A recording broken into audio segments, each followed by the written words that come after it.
Greetings, everyone. This is me again.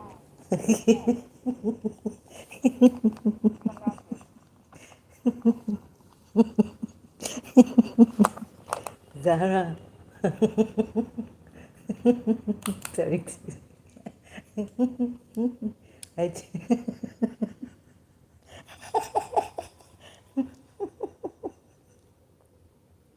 sorry. I had a nervous breakdown here. I threw up as it. I was thinking about Surah Quraysh. I worked it out. The Prophet Muhammad was a caravan robber. You can see how much we've been lied to, or how somehow they put Prophet Muhammad on the top. True prophet, beloved of Allah. Right? So here, starting from Surah Quraysh, one knows. So please bear with me. It's in my mind. Let me see if I can talk properly here. So, Surah Quraysh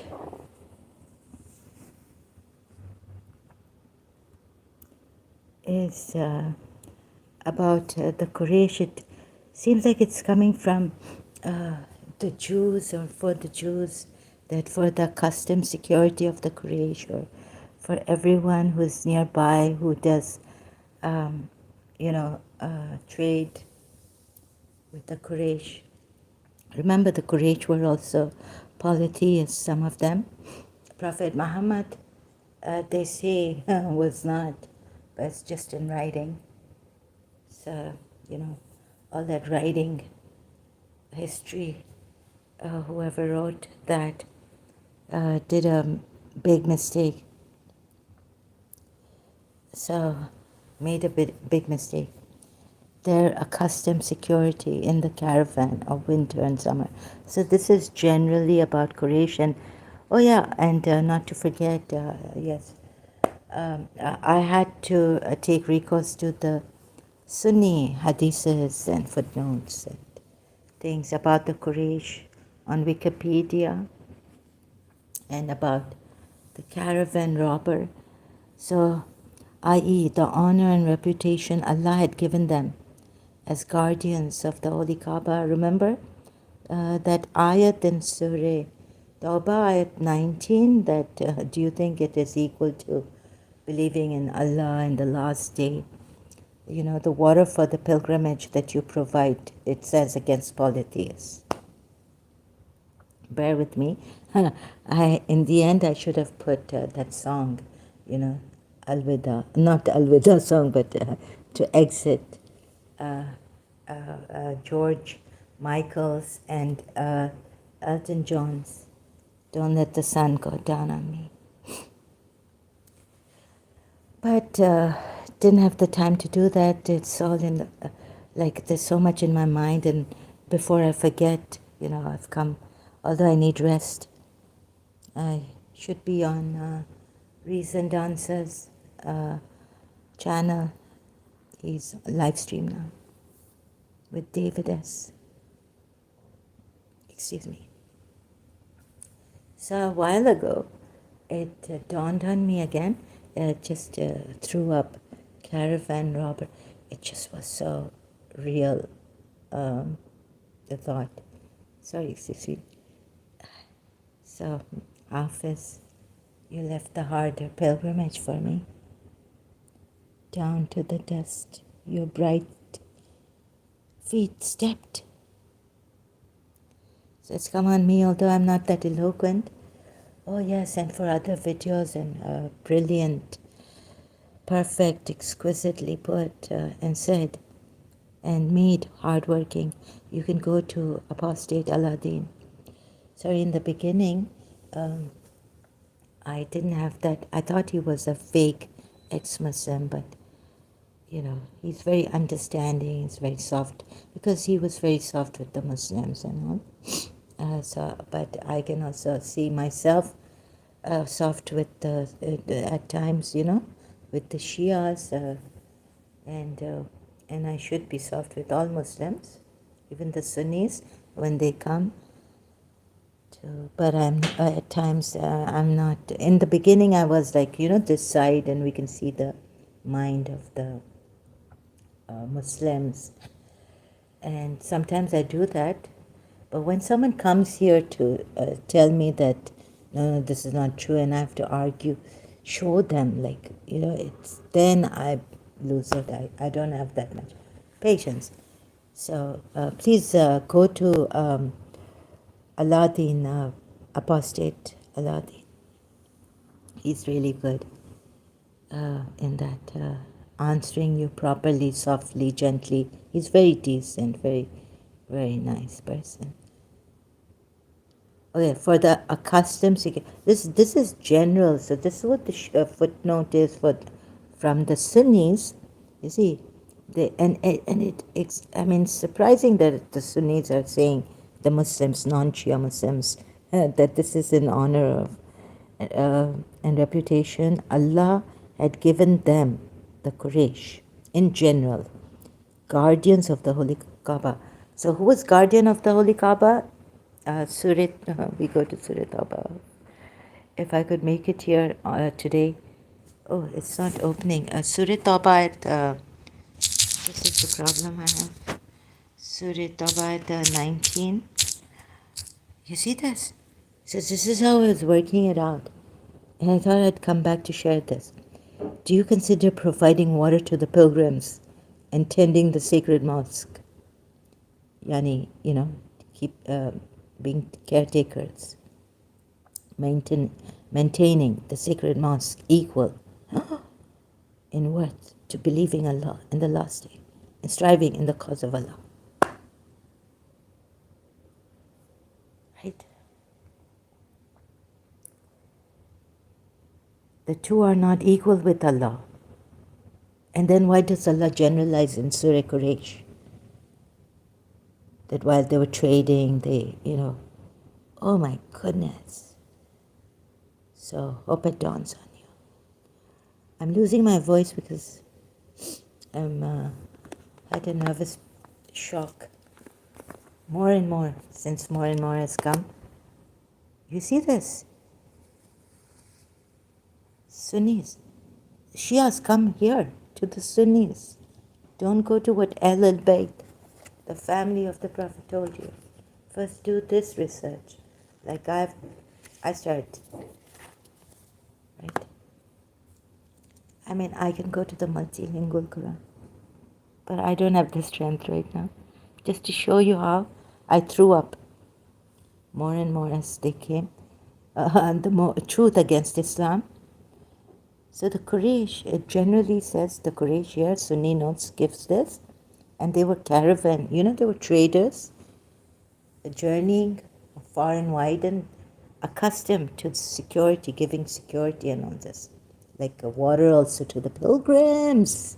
That's it. If you're now intelligent enough, you would drop this religion like a hot potato.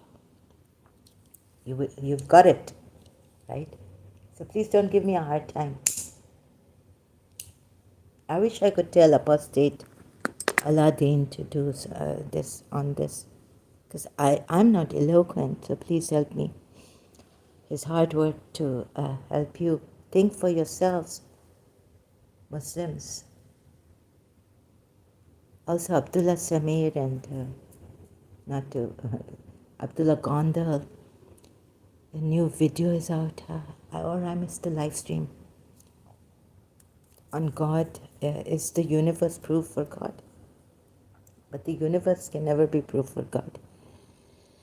Although, this disorderly order design, on that, they have the live stream, you can watch that. Ex-Friendly Muslim, Abdullah Samir and Abdullah Gondal, which I missed, came together, I think. Or uploaded a video. Anyways. Okay, why am I? So I'm so excited. So, then I looked at the Caravan, if the Sunni sources, Islamic sources, other than non-Muslim, non-Shias have this. So here I found the Al-Qarada raid was an event in early Islamic history. Who did this? The Makkans led by Safwan ibn Umayyah, who lived on trade, left in the summer for Syria for their seasonal trade business. Politius, Quraysh, Safwan was Ibn Umayyah. Okay, so there was this Quraysh and there were the Umayyah and the Hashemites. Alaikum assalam. Thank you, M16. I hope you are fine.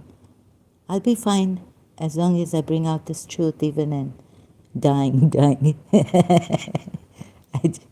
I just threw up. It's such a shock. M16, I hope you see this and, don't make my thing go to waste. And it helps you to see the other side also against... Okay, so there was the Umayyad clan and the Hashemite clan, and they were all from the Quraysh, right? So this is from the Umayyah of the Quraysh. Now, who was robbing? There's at least Shias see this, right? You may say that, the Shias may say, Sunnis, you can't say anything. This is not a Zaif, right? Even if it was Zaif and it's in Sahih Bukhari, it's only due to the, what do you call that, narrators, what are they? So, because one or two narrated it and the chain is broken or something, yet it cannot be false, even if it's Zaif. In the Sunni Muslim, it's like this. I think that's why yesterday I went back to apostate Aladdin, and I really like this way of, he covers everything, and his command over the English is so great. I hope he will do this one on this, one video and all on this. M16, are you watching? Can you see? Can you see? Can you hear? Can you hear me? This is one of a kind. So wherever this, the citations, you can check. Journey of Prophecy. This is the Sirat, from the Sirat. Hawari Mosab, and all retrieved. A note contains Muhammad. Makes me sick. So what happened is, summer for Syria, okay, seasonal trade business. After Muhammad received intelligence about the caravan's route, Muhammad ordered Zayd ibn Harith to go after the caravan. Can you believe these kind of things are written and you still believe in this prophet? The Sunni Muslims at least? But now I tell you, Shias, this is right. And they successfully raided it and captured 100,000 dirhams worth of booty. Can you read this? Is it clear? Focusing on your screen? So, you can't rule out this history, can you? Even if you do? No, you cannot. The Makkans were at loss. Don't tell me I'm forcing you not to rule out this history. The Makkans were at loss on which trade route to take, since Muslims successfully attacked. Sorry, we didn't have this in our Shia Islam. It's so clear. I can't read out.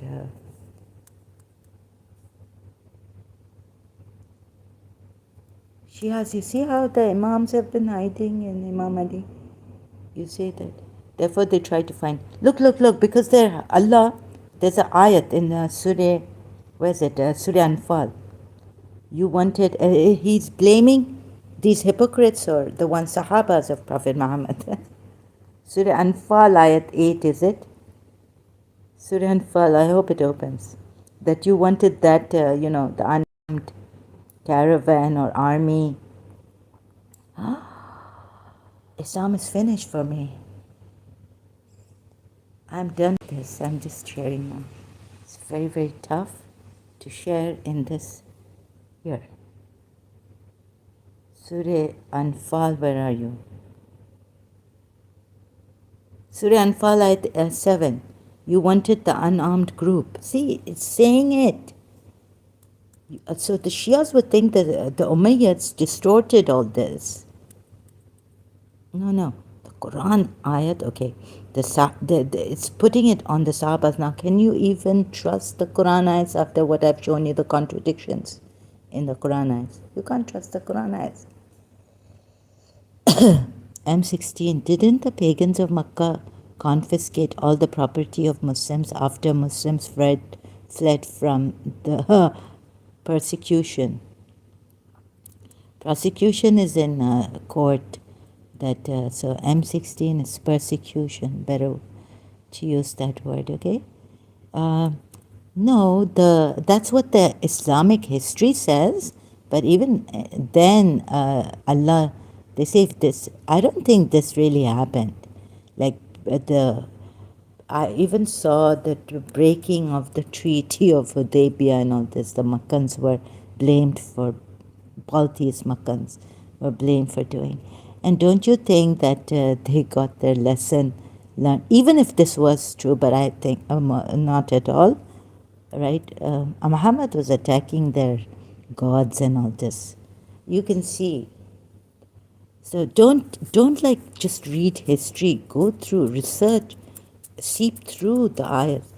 So what I think is, if you are through my research, is that Surah Tawbah ayat. See, you're coming to.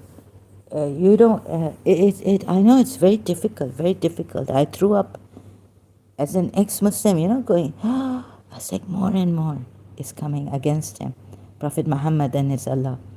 It's a fake Allah. It's not even a pagan Allah. Pagan Allah must be so much better than this Allah.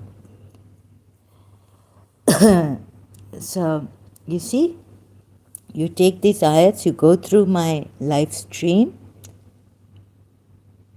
So, I hope it doesn't. Didn't the pagans... you see, you know why you're going there? Because the truth against Prophet Muhammad, you would want to puke. God forbid. So, let's take a deep breath. But it doesn't help. Sometimes you need to. I wanted to walk out. Let's just go out walking, but it's too warm for me. And this. And I'm not even well, yes. Walk out and throw up. Keep throwing up as I get ahead. People would say, are you drunk or something? Oh my goodness, this is so sick. I mean, look at how the people have turned history around, and made it for Prophet Muhammad and the Muslims. Because in Surah Tawbah ayats, you see M16. Take your time, see. Surah Tawbah ayats, where they're killed. Even the Ahl Kitab, have to pay jizya, and the Muslims have to fight them. Surah Tawbah 29. And there's another ayat in Surah Tawbah which says the polytheists are nijis. Not even what they worship, but they become nijis, impure. Right? So that is the end surah, the ending surah. We should be at the end of the Quran, the book, as it's compiled. It should have been at the end, but it isn't. You see, it's a mess up, M16. And this person was very clever, whoever made this. The family of Prophet Muhammad. So, I hope you see the way, learn. I'm sorry, you just have to learn from me that I'm bad. You're great. You're better at like English and comment. But this you have to learn to see how to do research, scientifically neutral at first, to come to the truth. This is what we were told as Shias, that do your research, don't follow it blindly, and you will see, you will come to the truth, that Islam is the truth, and Ahlul Bayt, there's no example of unparalleled it is Imam Hussein's sacrifice. You will see, you will see. But what happens if you leave it? Even in Shia Islam, the women are isolated girls and then they're killed or something, right? If they have to come back to Islam. So that's in Shia religion too. And I see Shias also, the experts, Quran experts, could not see. I mean, it's very surprising that I can see now. Since I started to, something just helped me. I'm very, very grateful, extremely grateful to that someone or something helping me. So I embrace you with loving kindness, care. Hope you will be fine to see this. That you don't have a nervous break shock. He was a caravan robber. There's an example from the history of Prophet Muhammad. It's called Al-Qarada Raid.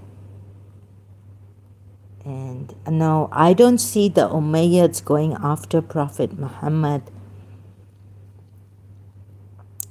Otherwise he would have been killed in Medina also. If he fled to Medina, Jews and Baltis were together. They had a treaty pact that anyone who attacks us or causes harm and all that mischief, we will fight that person. I wonder why they couldn't fight him or kill him. A battle of Uhud, they defeated him. They gave him a chance. But I don't think they were killers. Pagans were not killers. You see these now. If you create disturbance in land, what are you told? That you would be doing war, right? Against Allah and the Prophet. And what would be your, what would be the cutting of limbs on the opposite sides, and doing mischief on land, cutting of limbs?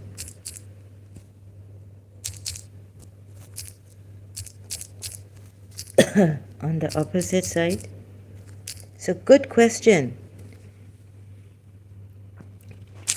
You're making me go to other ayats and participate more in this.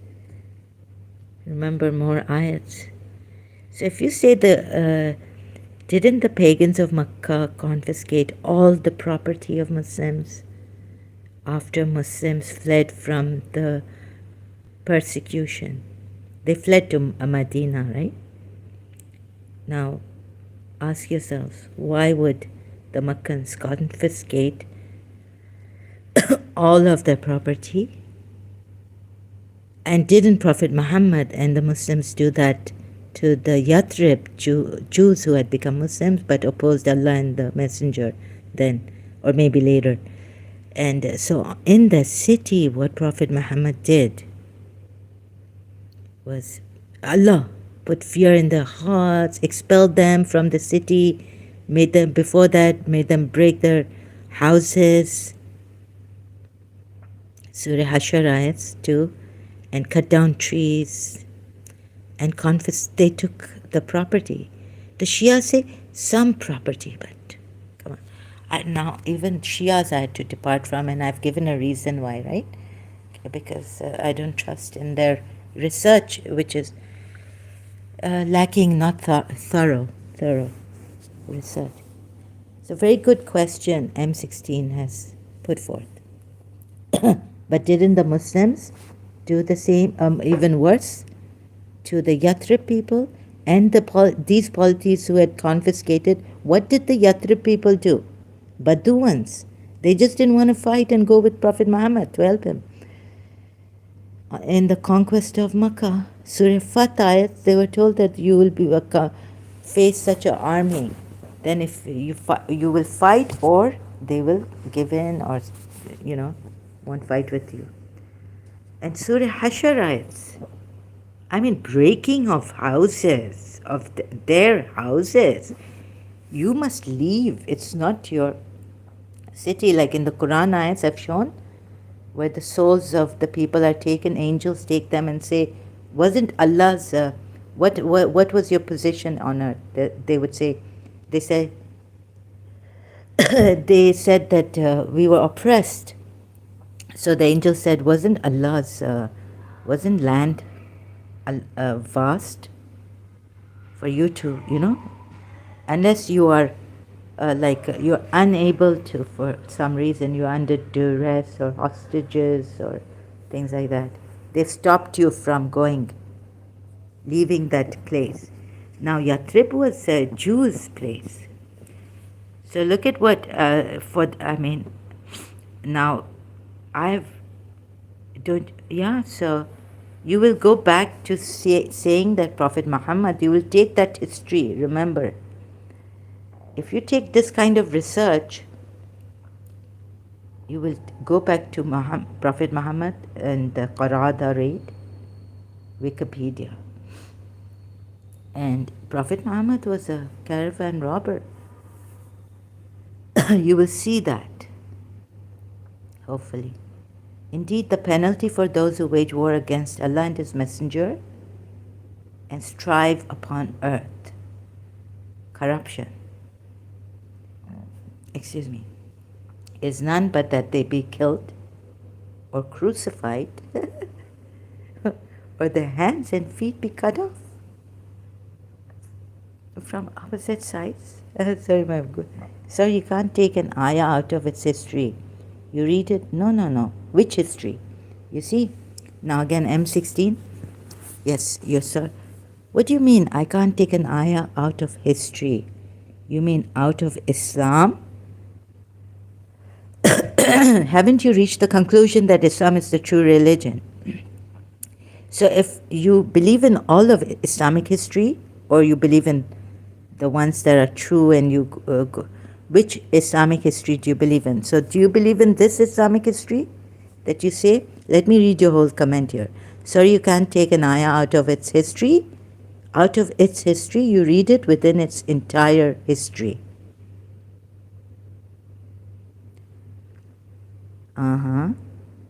Let me answer you like this. This and what I showed you, Quran contradict. I will take the ayah within its entire history.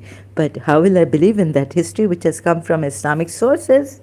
And would you not then believe in this history of Islamic sources, if not the ayah's history, the Prophet Muhammad's life history? Would you reject this history, that he was a caravan robber? The Al-Qarada raid?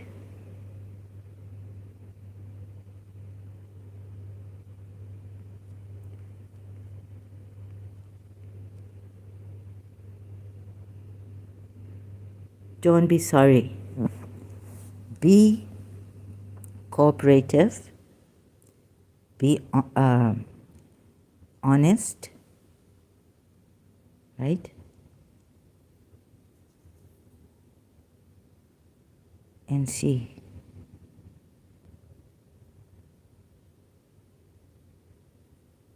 No, they're not.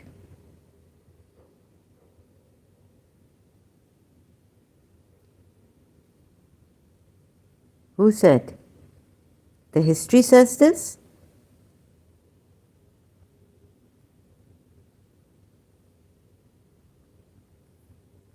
Who told you? Who told you that these are Muslims' property? You know what the Muslims are told, Mu'mins, in the Quran? Don't worry. Don't worry now that the Makkans will be killed, polytheists. where the money will come from. God is the provider. I think it's in Surah Tawbah, it must be. Because you see, there were caravan Quraysh, Surah. They were the security. Look at this one, Surah Quraysh, again, 106, chapter of the Quran. For the accustomed security of the Quraysh. Now, Umayyads and Hashemites all in this. And you're making up that these are Muslim property? Who said this? Which history says this? And you would believe, even if there was something like this, you would believe in this Islamic history? And this was Muslim property?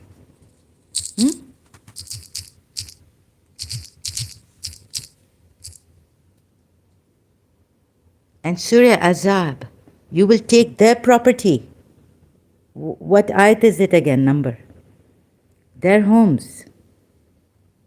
Whatever, you will inherit their property. Muslims are told. Whatever's in second ayat. Whose city is this? The Jews. He made it Medina. He expelled these Jews on the pretext. It can't be real. It can't. When you go through each and every ayat, closely examining, it is he who expelled the ones who disbelieved. Only disbelieved.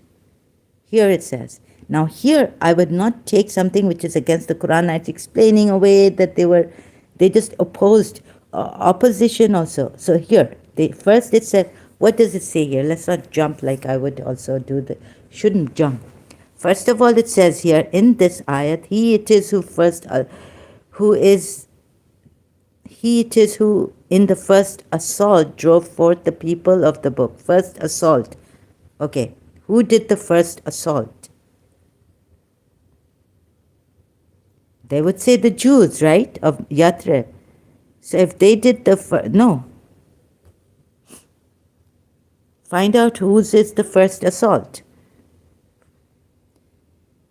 Anyways, Yathrib is not, Prophet Muhammad's city. He can go elsewhere now. Now, what do you say about Surah Tawbah 29? Fight the Ahl Kitab, those who do not believe in Allah and all. Do not make lawful what Prophet Muhammad, Allah and the Messenger have made lawful or unlawful. Do not make unlawful. What do you say about that? Doesn't that finish Surah Mumtahan ayats of peace? And if they offer you peace, then offer them peace. Don't fight them. If they don't fight you, Allah doesn't allow you.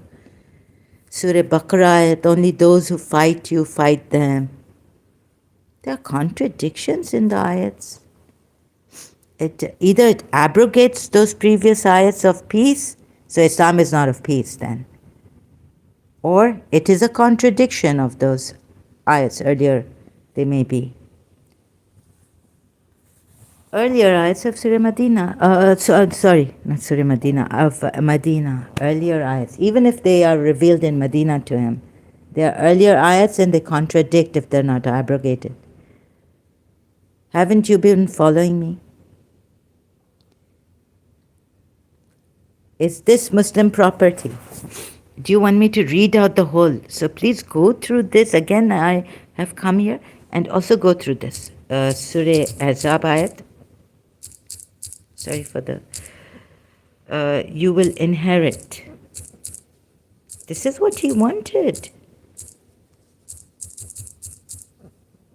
Their properties and tread on land. Ayat. And he caused you to inherit their lands. It's not like free land. Like you went and you discovered, like Christopher Columbus Even when Christopher Columbus discovered America, they say that there were red Indians there. It's not like you will discover new lands. It's you will inherit the lands. It is a farce just on this farce fake Islam. This is a fake Islam, I've proven it. And their houses. This is just the ending that I've come here. That on the Romans who killed the ambassador of the Prophet and started the war. I mean, oh my goodness. The Romans who killed the ambassador of the Prophet and M16. Again, you're believing in a history, Islamic history. Why can't you see this? No, you've got to weigh all sides of the thing. Why would the Romans kill the ambassador of the Prophet? That's what conveniently you're told. I mean, conveniently put are these ayats for you to conquer, conquest, destroy, kill. Conveniently these Quran ayats are put. A historian, anyone of rational mind, when he does this research, sees with his own eyes rather than, tarnished by Islamic sources and all. Shia, Sunni both. Excuse me, Maryam, excuse me, I just remembered because her birthday, 16th October or something. So. And he caused you to inherit the land. Is it 18 or? Sorry. Do you know my friend Maryam? She's also Shia. She's joined me. And he caused you to inherit their lands and their houses and their riches. Come on, God can do better than this. Discover new land. Oh my goodness. These are Yathrib Jews. And even land which you have not trodden. So now it's even far beyond the Yathrib Jews. This is a terrorist. Can you not see? Okay, where am I failing here? Just reminded me of my friend Mariam. Sorry. So why can't I see here? Why can't you see here? Why can't you see this? What's wrong with you? Sorry I have to put it that way.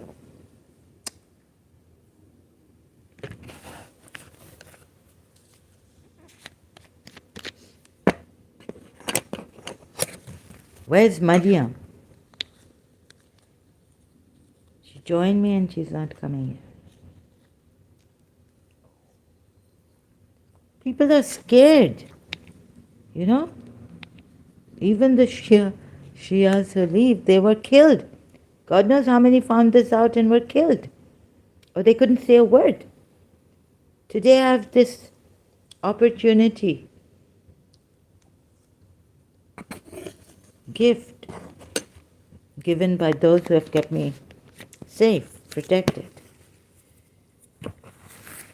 Fight in the cause of Allah only against those who wage war against you.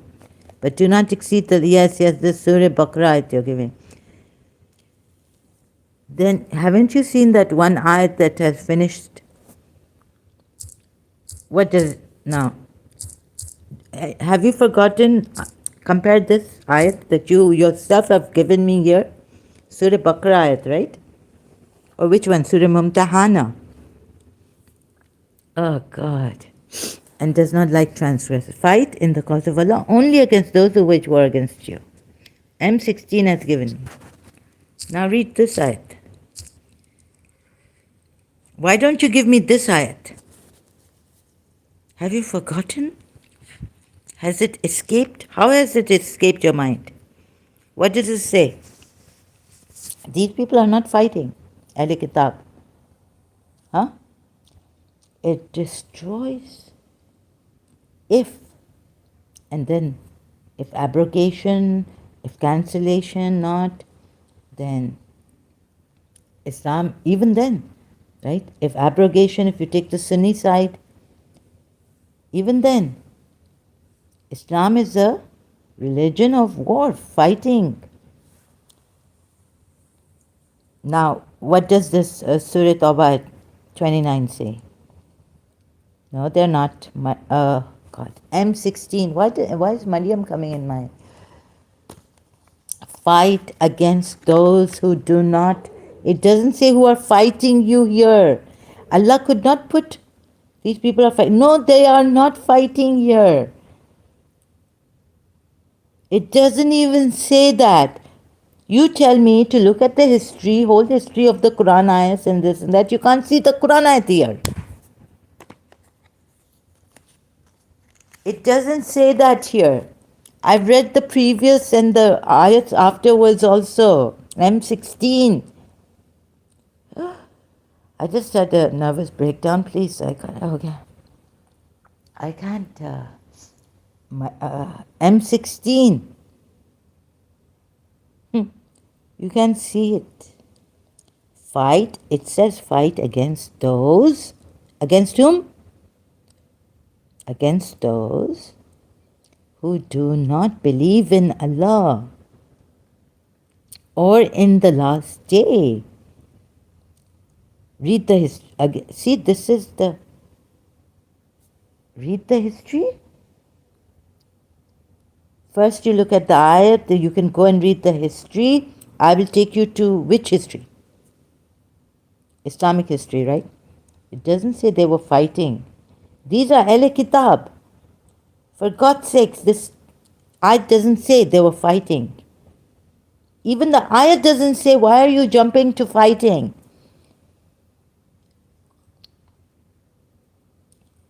You don't see the contradiction in the Quran ayat.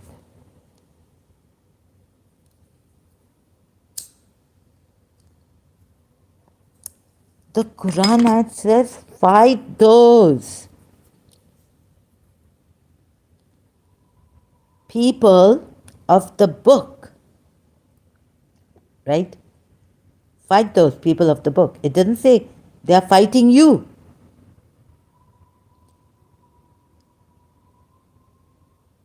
It tells you to start fighting them. Can you not see the simple sentence here? Sorry, M16. For goodness sakes, read the history. You see, I don't know how to tell you. M16. You have been following me. I failed. I feel terrible. I'm playing the victim. I can't believe this. I thought you had some integrity,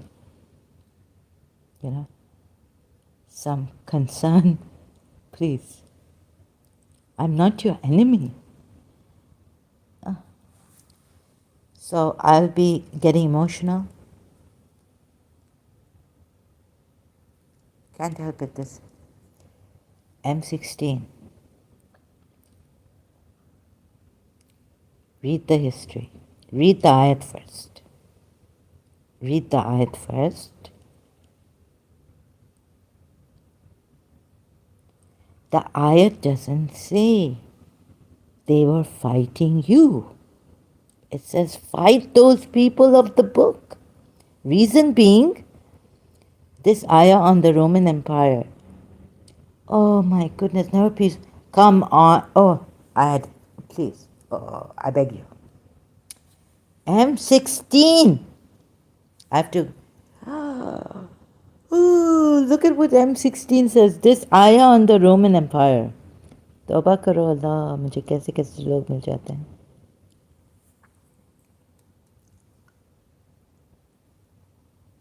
This ayah on the Roman Empire, the never peaceful, come on. Come on. Oh my God. This ayah is on Ahl Kitab. The people of the book, not the Roman Empire. The Roman Empire weren't Ahl Kitab.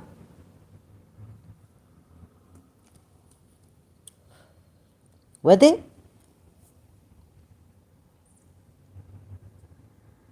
Jesus said, stay away from this Roman Empire and all this.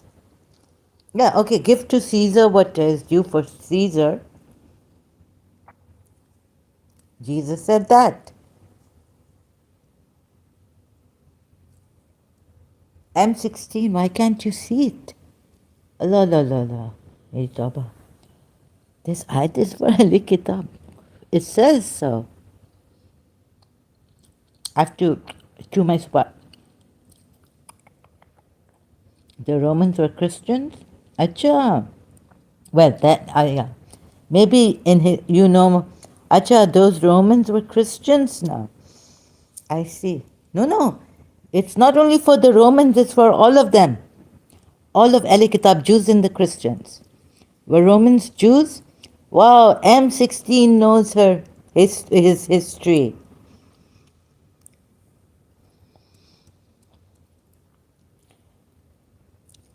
The Romans were Christians at the time. At the time. Oh. Ooh.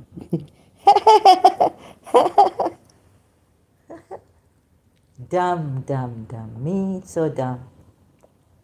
Okay, you got me here.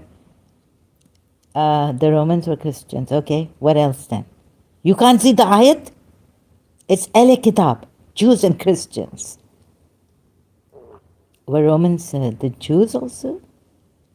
And is this only for that time? Romans? No, it doesn't say Rome. There's Surah room for that. The Romans are defeated, will be this, that. After this ayah, the Prophet went to Tabuk to meet the Romans. Oh my goodness. If you're going to come like this, you know your history, Islamic history, and you know that the Romans were Christians at the time. Romans became Christians, and there was a Roman Empire. How could the empire be Christian? Jesus has said no empire. Huh? How can the Byzantine Roman Empire be Christians? Anyways, Jesus said no. I don't think Jesus approved of this empire. Right? Now you look at this ayat now. Don't go here and there, friend, sister, brother, whoever you are. The emperor and his army were all Christians. Okay, very good. Thank you. Okay, I correct myself.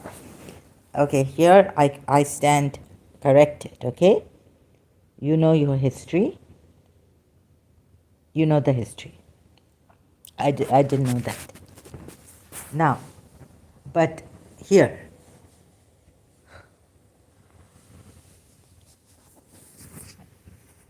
Come here. Look at this ayat. What does fight those people of the book? It doesn't say the Roman Empire.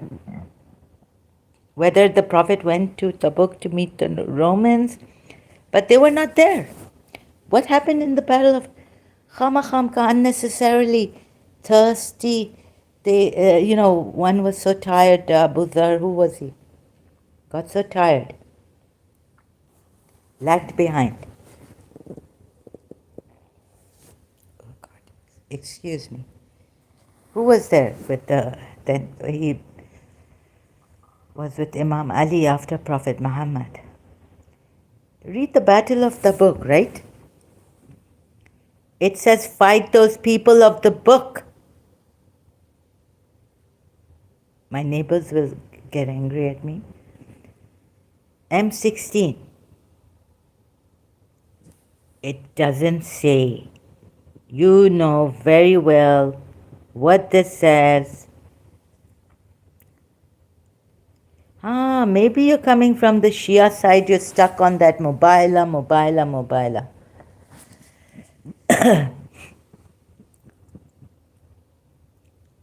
Yes, they didn't show up, right? This they tested this ulu. Allah, look up at sorry, excuse me. He was so dumb, right? Prophet Muhammad. So they tested him and they told him that, this, that has happened there and they're coming with the army. So he started to go there. And they didn't show up. They found out Aisha, Hafsa, all of them, Umar, Abu Bakr, Osman, that he was a false prophet. Samjay understood?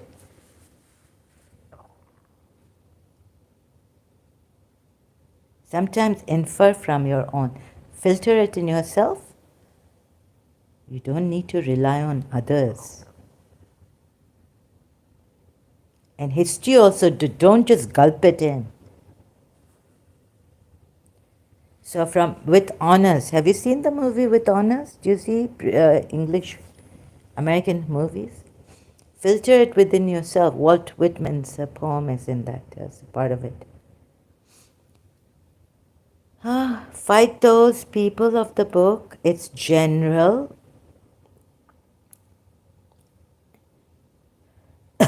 Who do not believe in Allah. Don't get stuck on mobile.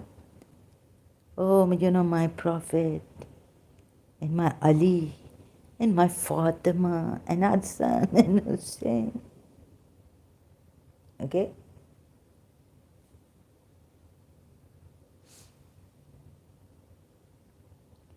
It says, fight those people of the book. What does it say? Qatilu, qatilu. Sounds like kill them. Fight and kill. Fight to kill. But no. Qatilu, Allah. Like fight until they, what? Qatil means killer. Qatilu. Qatil. In Urdu, Arabic also. It means a killer.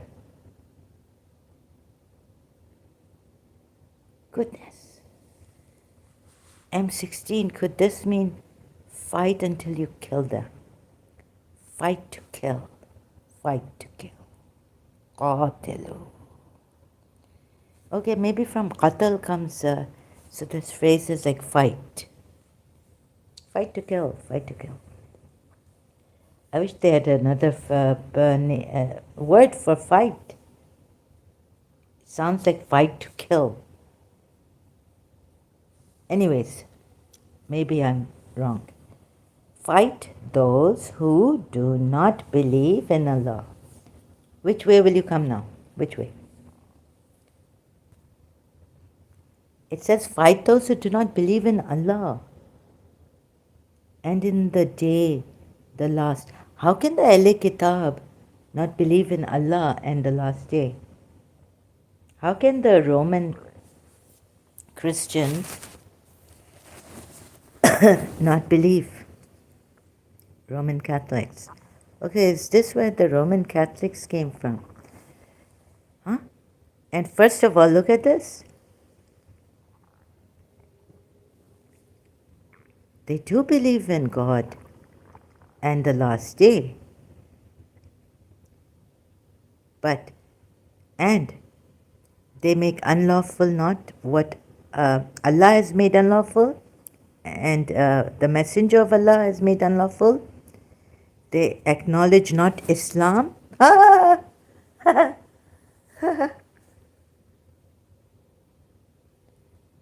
So if you think mobile Prophet Muhammad very peacefully went and came back, you're wrong. Their priest saved them. He was very wise. Otherwise, this ayat would have, until they paid the jizya, they were forced to pay the jizya. Subdued. Willingly. And there's a mistake here. M16, if you've read law, do you know the law in duress? Let's say if someone forces you or threatens you to do something, Would you say that you are willingly to do something, you willingly did it? No, you would say you unwillingly, you were under duress. You were under force. Your will was arrested. Look, someone forces you. So what happens? In Surah Nur ayat 33, they are forgiven. Prostitution, slave girls, compelled. They don't have their will. Allah says they are forgiven. And Allah is merciful. Right? Because they were compelled, forced. Against their will. You would say against their will. Surah Nur ayat 33, that part. On forced prostitution. Here, really what a joke this is. Big Allah, Allah all-knowing. Allah itna bada hai, big, big, big. Allahu Akbar. All-knowing. Such source of all intelligence. We don't even say that Allah was intelligent. Read Imam Ali, Najul Balagha. All minds put together cannot know him.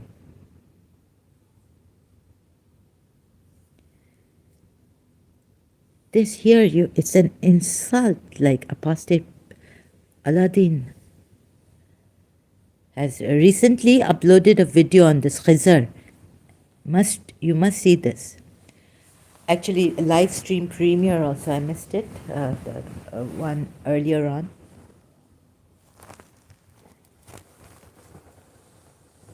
It is an insult, he says, to your intelligence. This is an insult to us and our intelligence. I mean, any foreigner, some foreigners have come in, like Tony Blair's sister-in-law.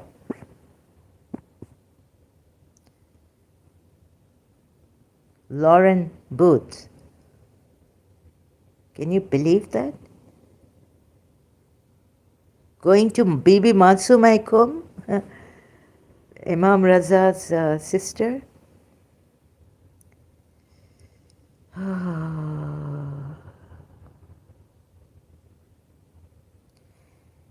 We became very stupid. We are deceived thoroughly, willingly, while they are subdued. What a joke, oh my God. I can't cry now, I have to laugh. I'm cracking up.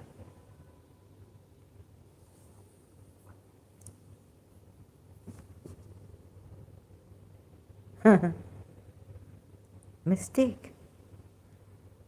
Oh, this was a mistake, that was a mistake, but when Allah makes a mistake, where will even Britishers know? I mean, for goodness sake, duress, duress, what is the duress in law? And then you don't have to see this Britishers thing on duress in common law. You just see, Surah Nur, Ayat 33. Why are they forgiven? Oh my God. If you are forced, it's forced prostitution. I had a problem with this. So if there was no forced prostitution, then prostitution is allowed. No matter how many times Allah puts be chaste, be chaste, be chaste. Look, and do not compel, force, meaning force, your slave girls to prostitution if they desire chastity, yani if they will chastity, if they wish, they want chastity, they want to be chaste. So, and if someone should compel them, force them, meaning, oh my God, then indeed Allah is after their compulsion forgiving and merciful. You know why I'm doing this, acting, laughing, and I don't mock people. But what can I do?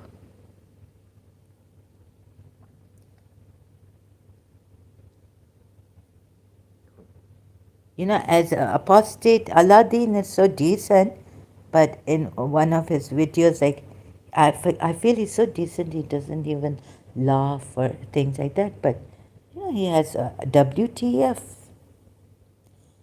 and a B with the not full, you know. What can we do? We have to, what the, in the world, what the hell, what the heck, like they say. But what can we do now? We are all gone. Please forgive me. Right? And another thing, spiritually, he's very, very good. He's perfect and is exquisite, like brilliant, a genius. So I was thinking spiritually, like if you are, fish can come to life. He may be, I think apostate Aladdin is an atheist and to science and all this. We don't even know whether God exists or not. I just saw a recent video, short, of Michael J. Fox. He has, you know, so terrible. He has Parkinson's disease. I just lost, I was like, where are you? God? I don't know where you are. What kind of a God is this, right? I started to question God's existence. But there's existence. This I cannot deny. Anyhow, and if someone should compel them, so what does he say? Then indeed Allah is, after the compulsion, forgiving. When I looked at this, O-level, A-level, Baba, after graduating from O-level, maybe waiting for my, I don't know when, okay? But you know, I hadn't completed A-levels. In the new house, when I looked at this, I was like shocked. How could he be forgiving and no, like forgiving for, he doesn't even know. Like I thought, oh my God, he's forgiving those, because I could not fathom. I could not, you know, think even. How could he be forgiving to those who are forced? Tell me. If you're forced to do something, child is molested, the whoever forces the child or seduces or, you know, takes them to this, can you blame that child? Oh, the mother will come and say, I forgive you for what's happened to you. You know, I won't punish you for what's happened to you. Oh my God. It's just so ugly. Like, oh, no mother should say that to her child who is forced into, you know, all these bad things. Or what do you call that? Seduced into it, or, you know, they're deceived into it. Like Satan deceived Adam.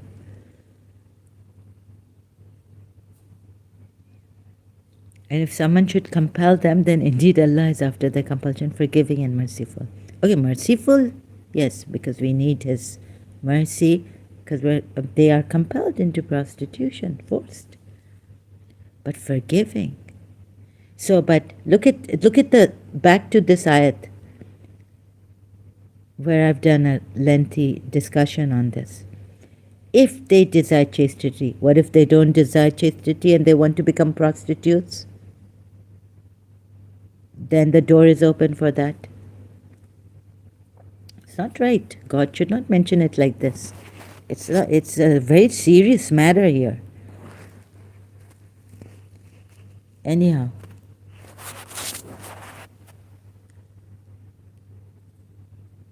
Now what? So Surah, let me now M16 is quite Quraysh. So the Umayyads and the Hashemites all from the Quraysh, and they gave security. So, sorry, M16. I think the history you've come up with was false. You know, Prophet Muhammad must have given them a hard time. You can see in Surah Tawbah, killed wherever they are found, wait in ambush, this, that. And they are nijis. And idols are false, or false idols, and don't worship those idols which are false. They are all false, and don't worship idols, and don't worship more than one God. All this. This is what he was doing.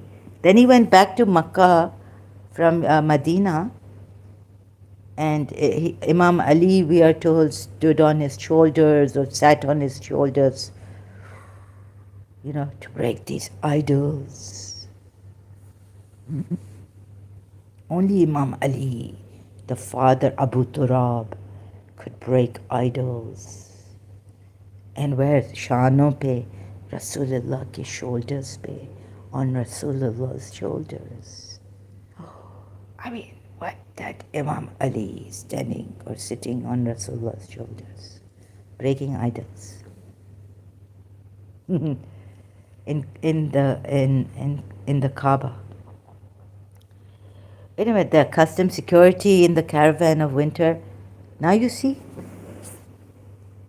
they were even providing water. Surah Tawbah at 19, and it says that it's not equal to believing in one Allah and just, what is that, the last day, and fighting in the cause of jihad. Do you consider giving water to the pilgrims equal to believing in Allah, the last day, and jihad, fighting in the cause of Allah?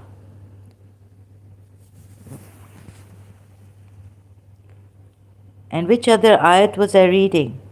Let them worship the Lord of his house. M16. The Lord of this house. Who is the Lord of this house? Where isn't the Lord? Oh my goodness. So maybe it was between the Jews and because you know the Jews had Exodus also, killing of the pagans of their time, idol worshippers. Let them adore the Lord of this house, who has fed them from hunger and made them safe from fear. This is a personal God, Lord of this house. Like, not a personal, but some city. Look. This also. Where's the city one? Only I am commanded to worship the Lord of this city. Surah Hajj, I think. Surah Hajj, Ayat 25. Actually, I don't know how the Arabic, but English, if you read it like this, it means only one person who is saying this.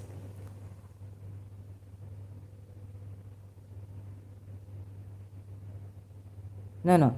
Sorry, this Surah Hajj Ayat 22 is, sorry, I have mistake. This house was for all people, not only believers, visitors, residents, equal for the mankind, An-Nasi, equal for mankind. Baba, look at this now. We made it Masjid al-Haram. Huh? And where's that one I was... only I'm commanded. Only I am commanded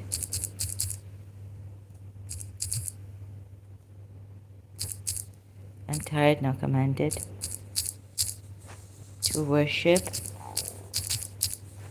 the Lord One God? No. The Lord of this city. Which city is it? Huh? Not I have only been commanded. That I've only been commanded to worship the Lord. No. Surah Namal Ayat 91, Quran.com, where are you? Here it is. Read Arabic. English or Urdu translation. Innama, innama, only, only. It starts with only. I am commanded. You know, it changes. Only I am commanded. Not the way the translators have put. Say, oh Muhammad, I've only been commanded to worship the Lord of the city, who made it sacred, and to him belongs all things. Okay? And I'm commanded to be of the Muslims. Maybe polytheists were too. Muslims. It says innama first, right? Innama. Innama, my translation of that's hopeless. Innama. Innama. I only you. If I say to my principal, only you I love, what does it mean? Only you I cannot live without. Huh? You people, please see this, Muslims. Only you. When the only comes first, word only. Lonely. Only you. Only you I love. It means I only love you apart from, I don't love anyone else, right? Only you.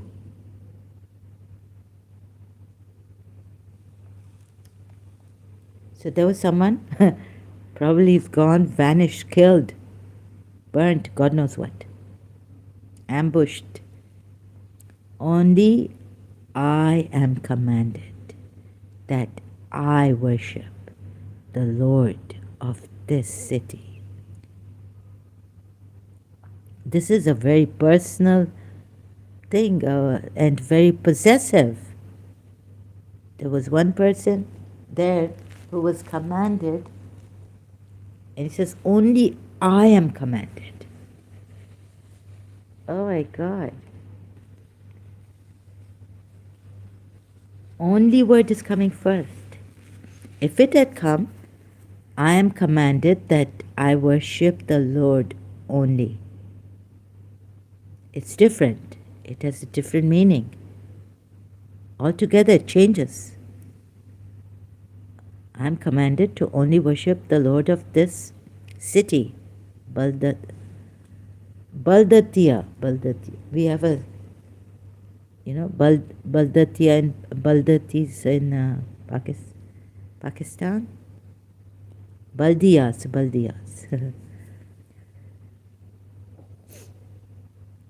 Where they come from? City people. Makkah is Bakka. How come? Bakka. Oh, is it from Rebecca? Who was Rebecca? Now I go searching. You see, the Christian, I go to Jews. Then I go to Bakka. Rubania, Rebecca. Baba, Hajra was there, not Rebecca. Right? Say, O Muhammad, I have only been commanded to what I have only been, it would change. No. It says here, only I am commanded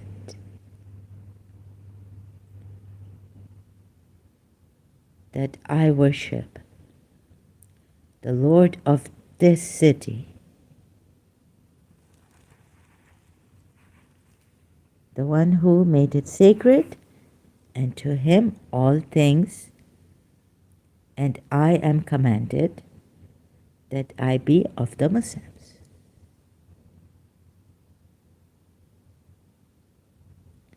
Problem here, right? Only one person was commanded, this person. Not all. Maybe they could bring the different gods, and I don't know what was happening there. But there's a problem in this ayat. Only, if I say only I love my mommy, only I am commanded to love my mommy, it means others are not commanded. It's not a command for them. They can do it if they like. But if I say only I am commanded to love my mommy, it becomes a duty on me, and only I am. And also only, it's a duty for only me.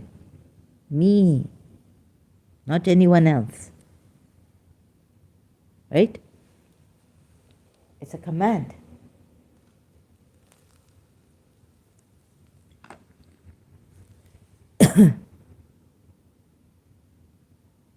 What else is in Surah? Which other ayat? You know which Surah Fil ayat? Where was it? I went to. So wait a minute. No. I think it's this one. So Surah Quraysh. Fruits would be at hand for you people if that true prophet or some leader, spiritual leaders were allowed. Awliya whom they used to worship. Surah Zumar ayat 3. Where is it? Surah Quraysh. Let them adore the Lord of this house.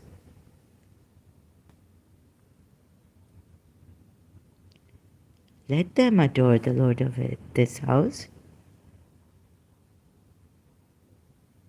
It's not against polytheists, which you are told that they were not allowing Prophet Muhammad and the Muslims. They expelled them and they barred them from the house. This house, the polytheists did. No. Pay more attention here and closely examine these verses. Who has fed them from hunger? Didn't the polytheists have these gods and all? One god feeding them, another keeping them safe from fear. Who has fed them from hunger and made them safe from fear?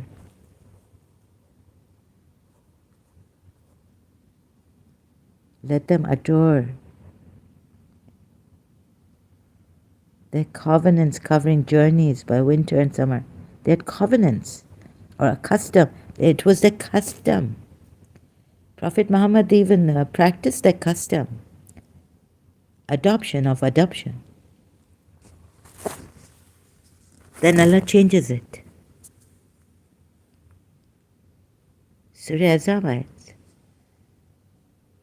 for the covenants by the Quraysh. It doesn't say Prophet Muhammad. It says the Quraysh generally covers everyone. In the Quraysh, polytheists and all.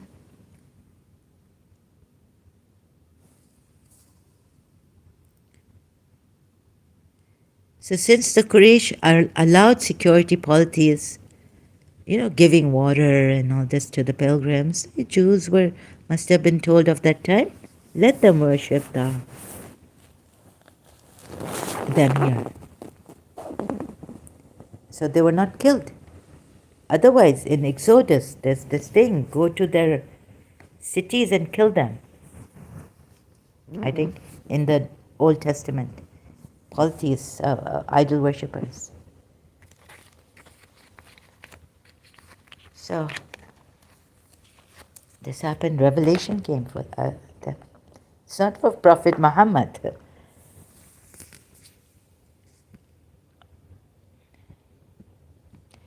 Then what else? In Surah Fil we are told, because I got an elephant. Hathi Mera Sathi. So we have this, it's an Indian movie. Have you not considered how your Lord dealt with the companions of the elephant? Did he not make the plan into misguide? He sent against them birds in flocks, striking them stones of hard clay. He made them like eaten straw. No, sorry. Which ayat? It's not even here. Where's that ayat?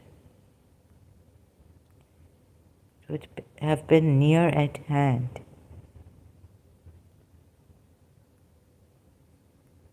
Fruits and all. Okay, I can't remember. Surah Quraysh. Am I missing something?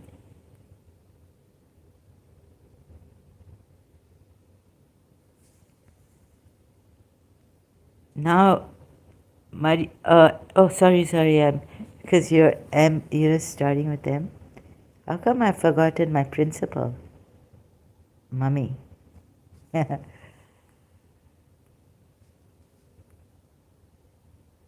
Look at this. So I'm going to, anything else I'm missing? What's this? You wanted the unarmed group to be yours. The one with an easy return. Whereas this is, what is this? And lo, God gave you the promise that one of the two enemy hosts would fall to you, and you would have liked to seize the less powerful one. Good compensation. Whereas it was God's will to prove the truth, to be true in accordance with His words, and to wipe out the last remnant of those who denied the truth. So you raided for Islam, you got the spoils of war for Islam, raiding a caravan which is armed. Go forth, fight, raid. It was a raid. You see how he's changed it? Sorry, I was reading another translation. This is Dr. Shahnaz Sheikh, Dr. Kausar Khatri and more. And when promised you Allah, one of the two groups, that it would be for you, and you wish that the other than that of the armed would be for you. Who are the you? But intended Allah. Allah is saying, excuse me, go for it, fight. Take the armed one. Don't go like a bustal coward for getting the unarmed one. Right? Very good. Muhammad, tell your Muslims, my beloved Habibullah, to go for the armed ones. Fight, because you are such fighters. You are mischief makers, corrupted hooligans, dacoits of your time. You want a challenge.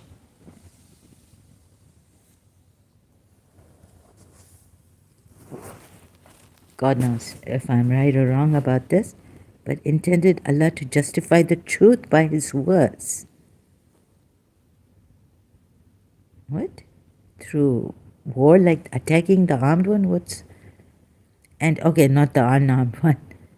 I mean, but truth, recently, someone's like, an actor, I won't name him, Muslim, Indian actor, Muslim.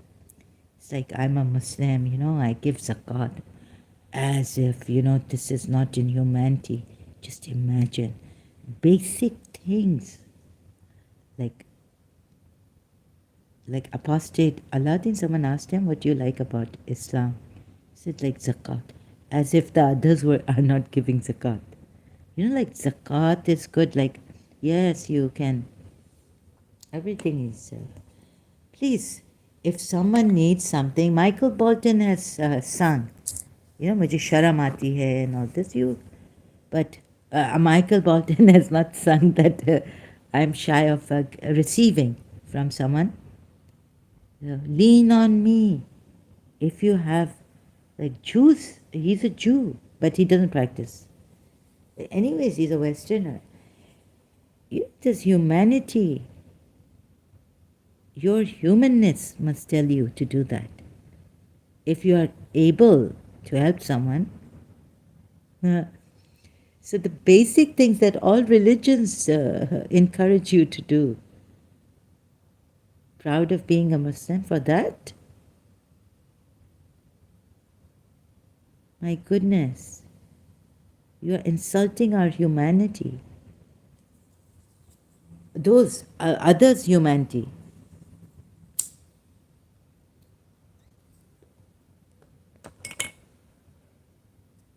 Islam teaches us zakat and basic thing that a human being should know. And if he doesn't know that, he becomes he's going to his low self, animal self. Go on your humanness. So this, I wonder why you can't see it. What else is there? Fruits would be at hand. Oh my God, and do you consider the giving of water?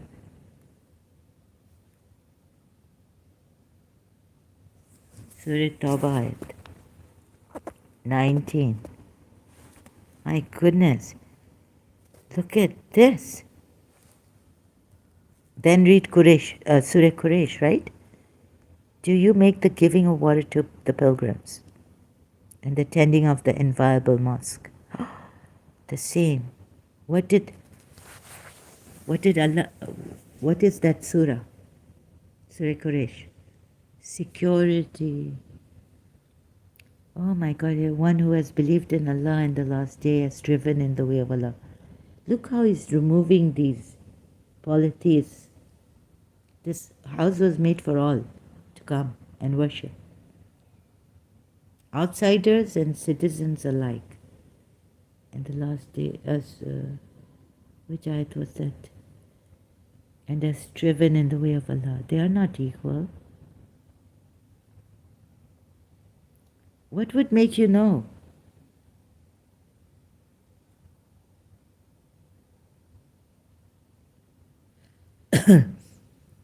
Oh, they've made it equal? Oh, so meaning, look, oh, wait, let me see. Even the polytheists, do you make the providing of water to the pilgrims and maintenance of Masjid al-Haram like who believes, like the one who believes, like the one who believes in Allah and the day the last and strives in the way of Allah? They are not equal. They were peacefully giving water to the pilgrims. It says pilgrims. Haji. Oh my goodness. Oh, oh my, oh my goodness. You see, they didn't want to fight. Get the picture, get the picture. I've brought you here by the grace of God, by someone's help, by many. And you who come here, by your help, by your, everyone. No, I cannot follow a false prophet and who does this haram, Allah. Humanity, dies. Not only that, our intelligence, our emotional intelligence is defeated. Humanity dies in this religion. Oops, sorry, I sound like a Bakri, Maulana Sahib Bakri. Humanity dies, is dead. Gone. We are destroyed. Come kill us. Oh my God, water to the pilgrims. हम सबील बनाते थे during Mahram. No, but it is not equal to.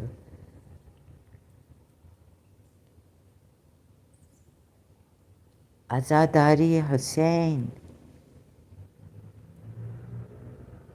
If you can't do what Hussein did, what are we told?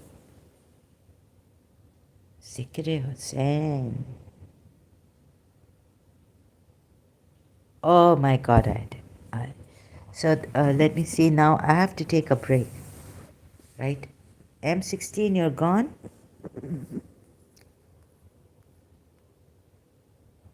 Now, I'm not the one spreading hatred, as they told me, some Muslims on their YouTube channel. And I will not stop talking about this and exposing him. You need to see where our intelligence is defeated, where humanity is defeated, giving water and maintaining Masjid al-Haram.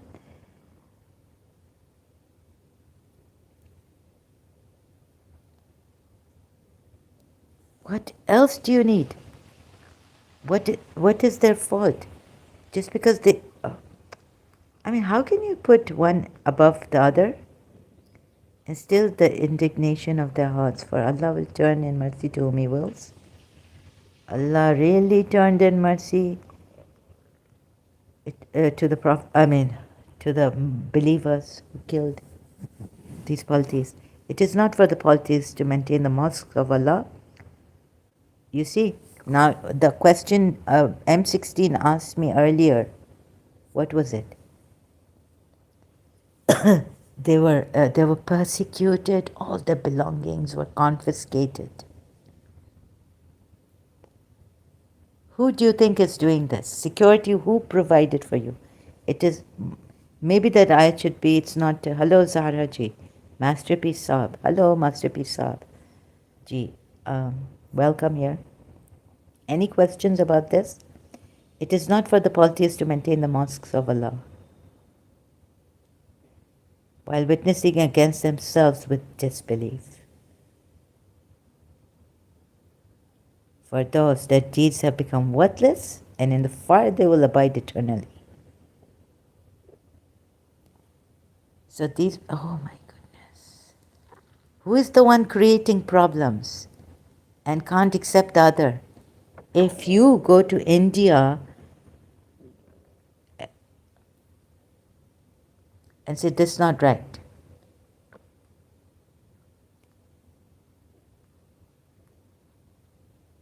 it does not become those who associate others with Allah in His divinity. It doesn't say in His divinity, does it? It says it is not for the polytheists that they maintain the masjid, witnessing against themselves disbelief. This is what the Muslims have gathered from this. For those worthless, their deeds are, oh my goodness. Oh yeah, mushrik. Mushrik. I have proven that Prophet Muhammad is a mushrik. No. That Allah Himself allows mushrik, polytheism in this religion. Sending saleh to Prophet Muhammad, angels, then Surah Fatah ayat 9, praise Him morning and evening. It's not Allah, it's Prophet Muhammad. Surah Takwir, ayat 19 to 21, you can see. Who is the one possessor of power with Allah? Secure. With the Lord of the throne. Meaning Allah, right? Maybe. God knows. Lord of the throne. Allah. Or was Allah polytheist God? And the Lord of the throne was different. Ask yourself these questions. Excuse me, don't be scared. Like apostate Aladdin. Don't be scared to ask questions like, Khizr in Surah Kaf says to Moses, don't ask me. So you're quiet, you don't question Allah. Because Khizr came with ilm laduni, Allah's knowledge, higher than Moses. Higher, given to him by Allah, higher than Moses. That means Khizr and Allah are one in knowledge. No. Even then we're told that Allah, like the names of Allah cannot be spent if the trees were pen and the 7 seas. What is this? Yet Khizr cannot be Allah. Yet he had knowledge, ilm laduni of Allah, higher than Moses. Yet he cannot be. What a great one, Allah, supreme, none is this Allah compared to nothing.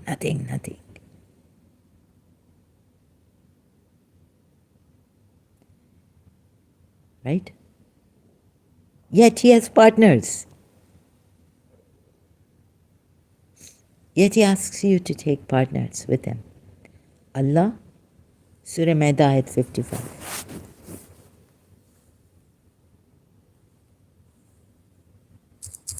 Right? What a great Allah. Yet he has asked you, your only guardian. And this Allah could not help alone, could not help Prophet Muhammad, even with his revelations coming down. Prophet Muhammad did not wait. Surah Tahrim ayat. Allah against the 2 wives. Annoyance. Allah, Jibrail, the believer from among the believers, righteous believer. Moreover, angels will help him. If you 2 wives do not behave yourselves, your ally is none but Allah, and therefore His messenger. Sahih International. And those who have believed, those who establish prayer and give zakah and they bow. Ali, Shias find out. But you would say believers, the other non-Shia Muslims, all you believers are guardians. Very, very good. But at least accept the fact, all believers in Islam accept the fact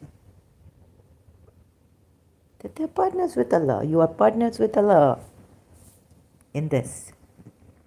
Wali, awliya, waliyukum. I'm not saying it's bad. I'm just saying accept it. You are mushrik with the authority of Allah. Shias are right.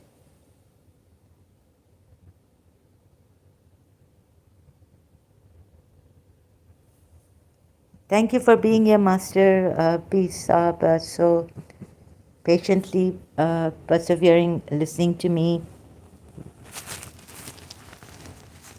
Thank you, M16, for all this help that I could show you more. If I've missed anything for my missions, forgive me, overlook, please.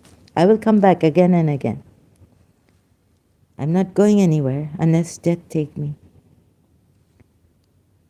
I'm on this. So truth, justice, we stand on. And for that we are doing this. And to expose these lies. What happens to you when you believe in lies? Right? What were we told as Shias? You become gharq if you believe in a lying prophet. You become... What are the dangers? You get ruined, destroyed, spiritually, every way. You go lower and lower and lower into the lower self. Sometimes shaitan may make you seem that your deeds are good, like, oh yeah, this religion, yeah, I'm Prophet Muhammad's, I'm a Sayyid, I belong to Bibi Fatma Zahra, and these Sayyids with due respect, like, so I used to think, oh my God, they're so lucky. It's so, one Sayyid told me it's very easy to be with the. Do you believe in shaitan? Hello, Khadija Ahmed, I haven't. You are new here, thank you for coming. Do I believe in shaitan? Which way? The Islamic way? Religion way? No. I believe that in other ways, or whatever makes us evil, harmful, is due to our own ignorance, what Buddha said.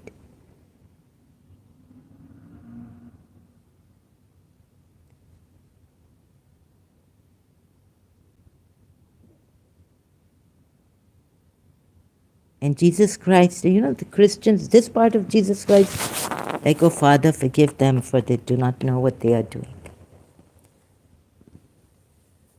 Buddha also said, I think I read somewhere, that ignorance is evil is just your ignorance. This shaitan that has been created by religions to control people, this shaitan I don't believe.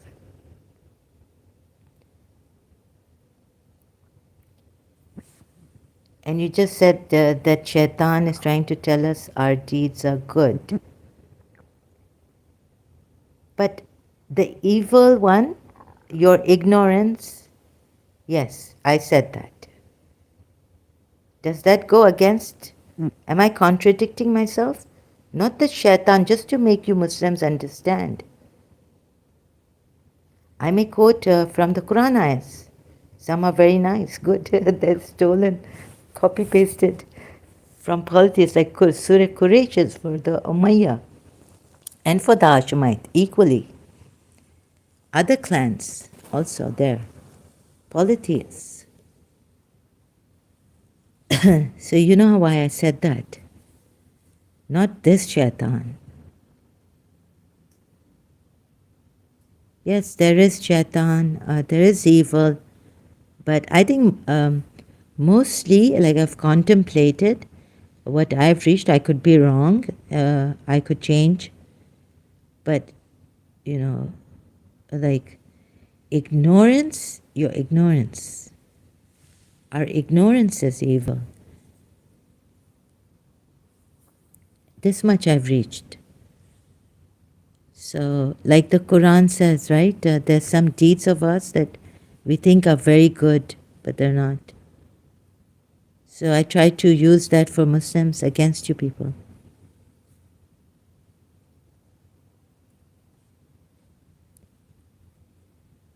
I hope I've clarified myself and you understand where I'm coming from. And that I'm not contradicting myself, hopefully. Do you see it?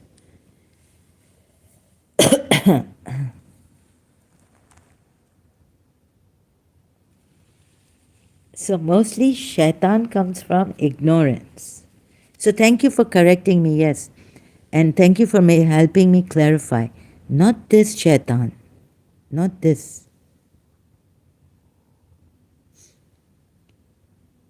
But sometimes our deeds, shaitan makes us, maybe it's our, but I shouldn't mention it so casually like that. Let me see.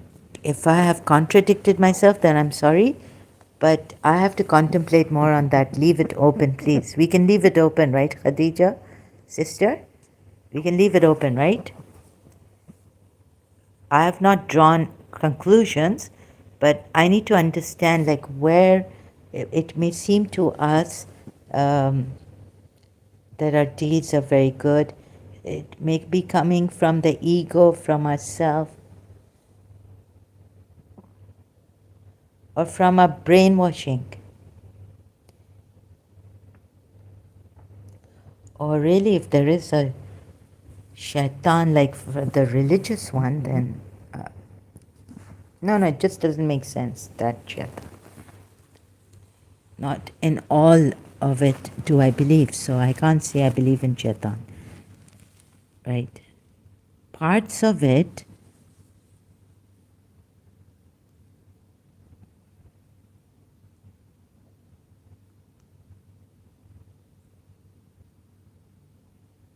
I believe. Or I see, right? Now I see this person making himself a mushrik, and yet he's the best. So who do you follow? I don't follow anyone. I can't follow anyone because I'll be lagging behind and always feeling like a hypocrite or guilty, sinful, that I can't follow. It's very difficult to follow things, follow people. Give me something else. No religion, uh, no religion, no religion. I'm a truth seeker. It says ex-Shia, truth seeker, meaning ex-Muslim also.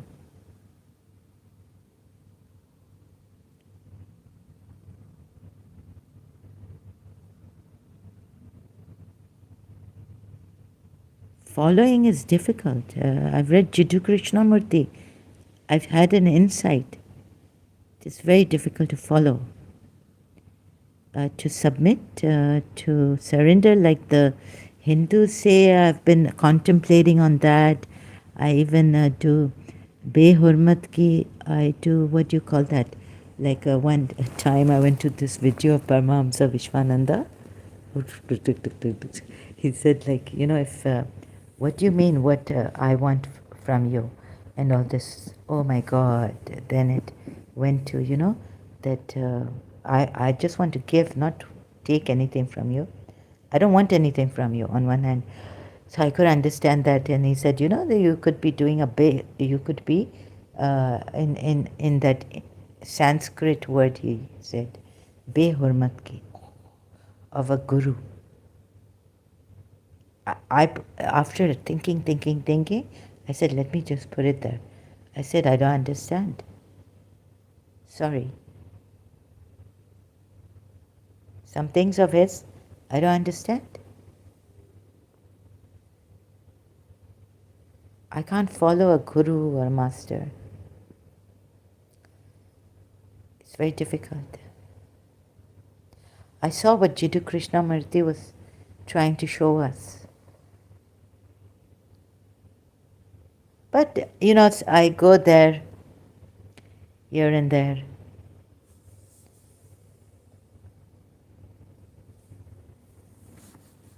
You know what I mean? I go to Buddha. I recite Buddha mantras for let me see. I'm like the Hindus also say experiment. Experiment with Om. Sri M said, the proof is in the pudding. If it helps you, good. Well, this then, this very good for health. Om, very good sound. Experimenting here and there, discovering, but I don't belong to anything or anyone right now. Maybe I'll change my mind. I'll see what makes sense, what is workable. I'm still searching. Khadija Ahmad, hope you got your answer from me. It's clarified properly, completely, thoroughly.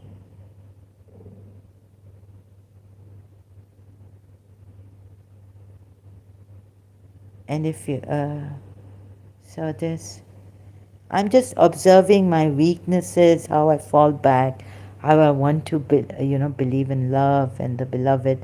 Oh, Kalki has come back, right? So I go to this Hindu master and contemplating her in London and all this, but I'm not sure about that. I can't even follow him. So there's some things I don't agree with. Yet, I do this.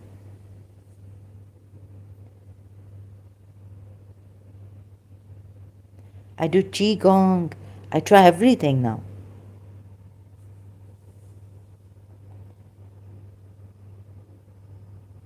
Okay? Any more questions? Then shall we call it a day for now, this live stream?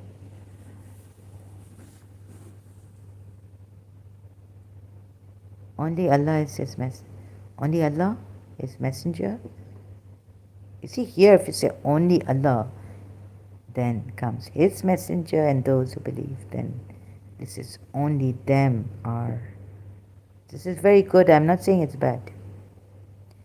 But then accept it that it is mushrik way, making partners with Allah.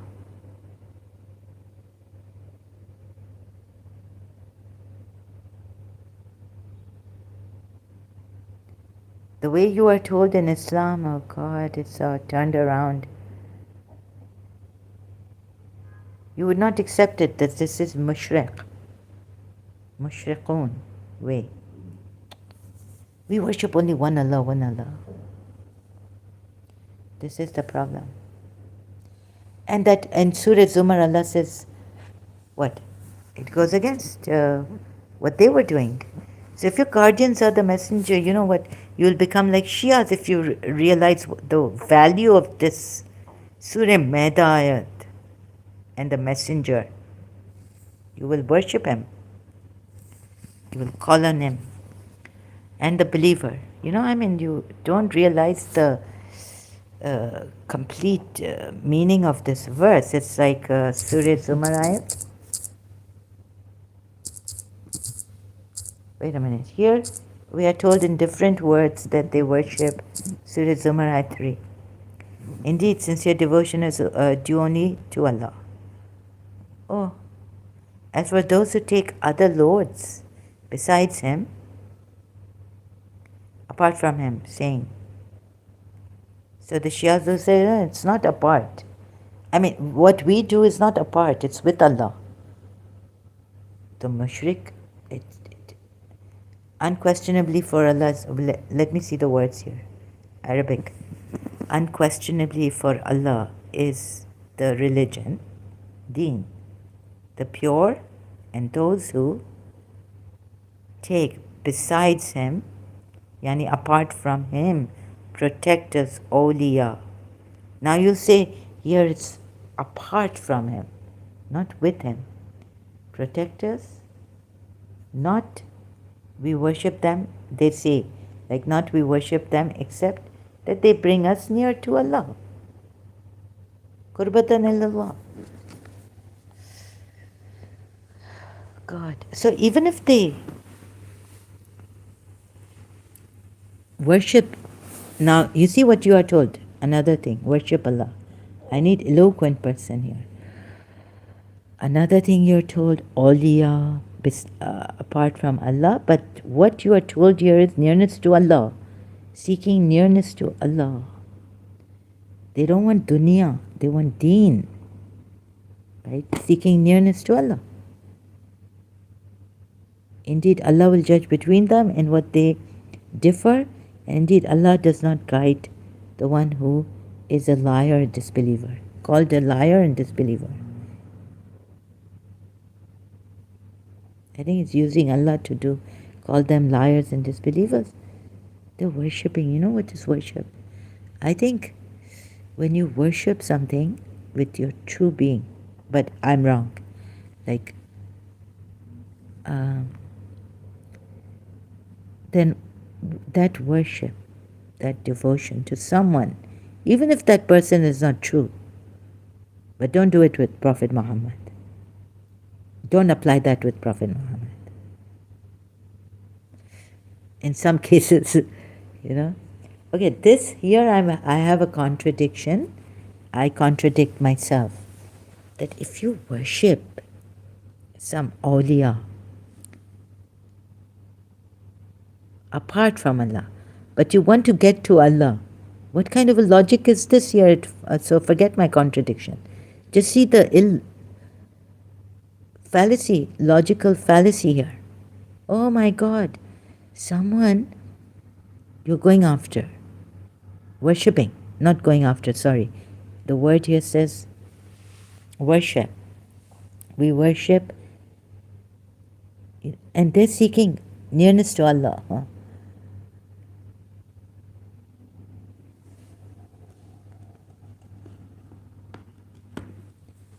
Yes, following someone is not good, like a false prophet, like Prophet Muhammad. It's not good. But those with good niyat, here, Khadija Ahmad, I think we have come back. Those, कहते हैं कि in Urdu, if you know Urdu, I don't know if you're from Pakistan, but in Pakistan there's a saying कि ये अजीब है यानी, because it's strange, because these Pakistanis have become very like, you know, Tawheed, one Allah, and don't even call Allah. Before we used to call Allah Khuda, that is from Persian and all this.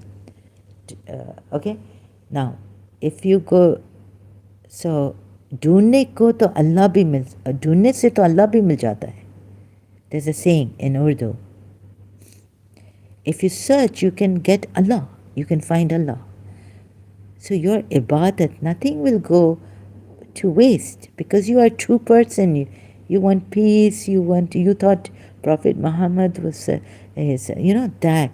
Maybe in that it saved you, your sincerity. So maybe I'm wrong. I correct myself as I go, right? Maybe it's not shaitan. So thank you for correcting me. You made me realize and come back to this after such a long time. But maybe you're not here anymore. I hope you are here. I correct myself. Maybe it's the sincerity of the person.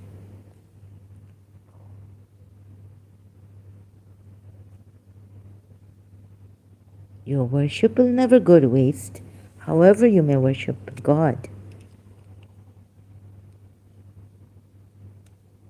For this worship to go near to Him, to long for Him and Him alone. How can they be, like they're going near to Allah and then they're told that they worship something else? No. They worship apart from Allah. Those, but they say we worship them, save that they bring us near to Allah. They bring us near to Allah.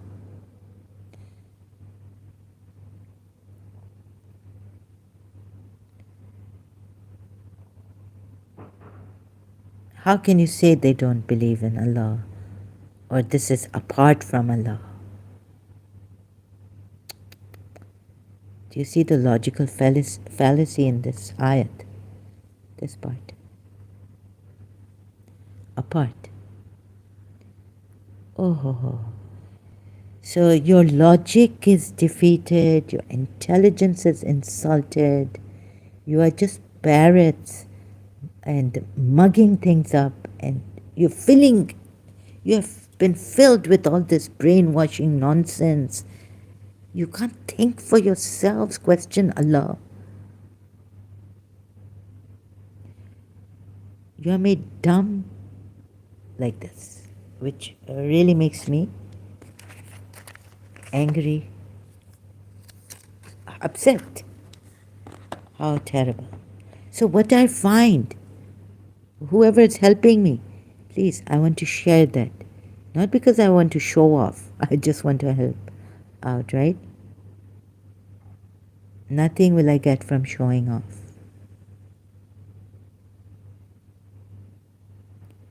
Awliya has different meanings depending on context and composition of the sentence. When Allah uses the word in Arabic, khud, ittakhadu, take, in relationship to Allah, with word awliya. I'm continuing, okay? Right, continue. This refers to taking partners on the level that Allah deserves. This refers to taking, okay, So where in the Quran does it say explain that? Which ayat explains this? Only Allah. This refers to taking partners on the level that Allah deserves. Which ayat tells you this? Taking partners on the level that Allah deserves. It's a basic principle of Arabic language. Okay, so are you Arab? I need to also ask you this. So there are Arabs who are Shias and Sunnis, and they say, the Shias say that the Sunnis are doing wrong in this by the way you brought it out, right? And are you an Arab? Okay, maybe you know Arabic. I'm not insulting you. I hope not. So, this is only for the Arabs. And even in Arabs, we have Shias and Sunnis. Now, how the Sunnis take this awliya and how the Shias take it. Different. Then the Sunnis say that the Shias worship Prophet Muhammad.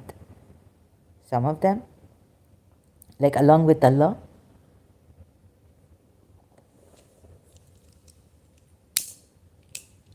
Right? So I'm saying it can't be a basic principle of Arabic language.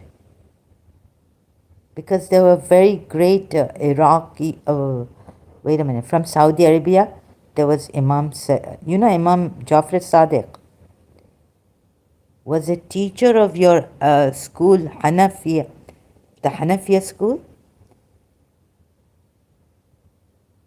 Huh? And if Imam Jafar Sadiq is telling his Shias to take this awliya, then I'm sorry, he's the great grandson of Prophet Muhammad.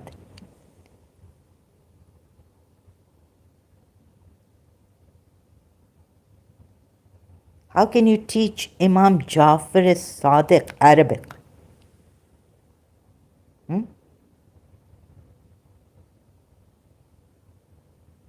That's not the basic principle of Arabic language.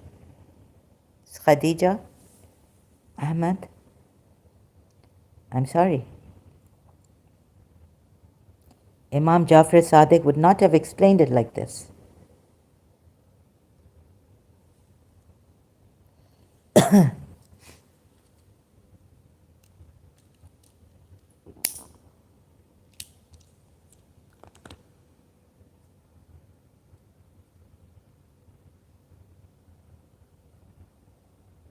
Right? And even if this basic Imam Jafar Sadiq, look in the Quran, Surah 4, Ayat 144, Allah is using awliya in relationship to believers and disbelievers. And here Allah is saying him in relationship to anyone else. Same principle, different context of the word. Let me see. Thank you. So, going to Surah 4, Khadija Ahmad says, and Ayat 144. Believers, do not take the unbelievers as your allies in preference to the believers. Yes. Do you wish to offer a clear proof of guilt against yourselves? So sorry, can you just put this in a... here it's a what, like awliya is used in a lesser way, you mean to say. Huh?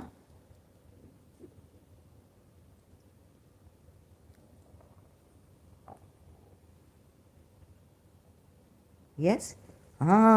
This is what the Sunnis. Yes. So, oh, you have believed, do not take the disbelievers as allies when they have to explain something against the Shias. Yes, I got it. Because this ayah doesn't mention worship. Yes, it doesn't by word mention worship, only unjustly for those In Surah Zumar, Ayat 3, polytheists, or those who worship these awliyahs, take them, worshipping awliya. Let me see how I may try to, in this context, especially in this, try to explain to you. Okay. So you're saying this is in a lower context. It's not worshipping them, because the word worship is not used here. So this is okay. But I'm saying even though the worship is used in Surah Zumar, it is not justly used. It's not properly used for against them. You know what I'm saying? That the Quran ayahs, oh, you have believed. Okay, here you say, do not take disbelievers allies instead of the believers. It's a lower thing. Do you wish to give Allah against yourselves a clear case?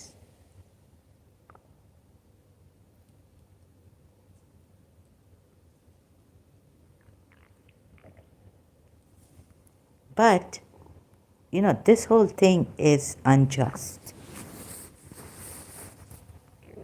Here you're saying it's used in a lower way than how the polytheists used to take it. Because there it's used worship.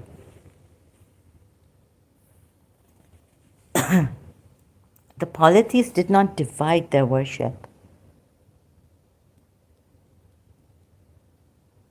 What's wrong in worshipping an awliya who takes you to Allah, brings you near to Allah? There's nothing wrong in that.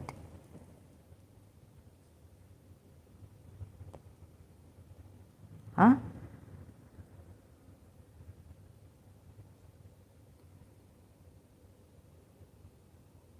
So what's your point in simple terms?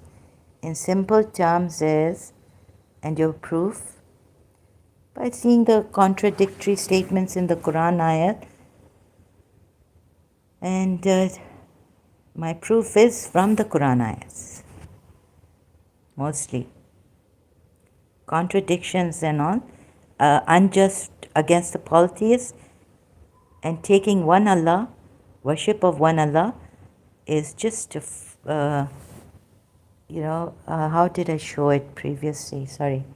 My proof is the Quran ayats. You see, worshipping Allah.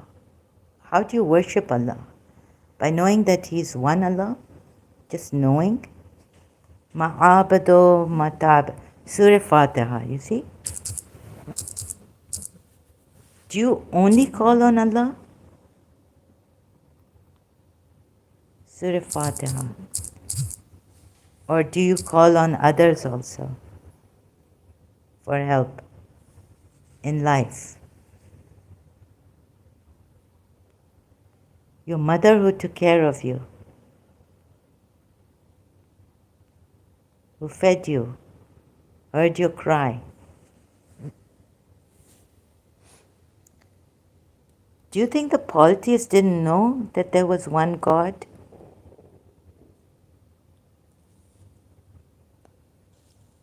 And this whole thing is like, we are all one. Wahdatul Wajud. You know what the Wahdatul Wajud is? Unity of oneness. Sovereign of the Day of Recompense. It is you we worship and you we ask for help. What is in this worship? The term ibadah is used in three senses: worship and adoration, obedience and submission. Who are you obeying? After Allah? No. at the level, equal. There's an ayat in Surah Nisa. You worship Prophet Muhammad according to your own footnote.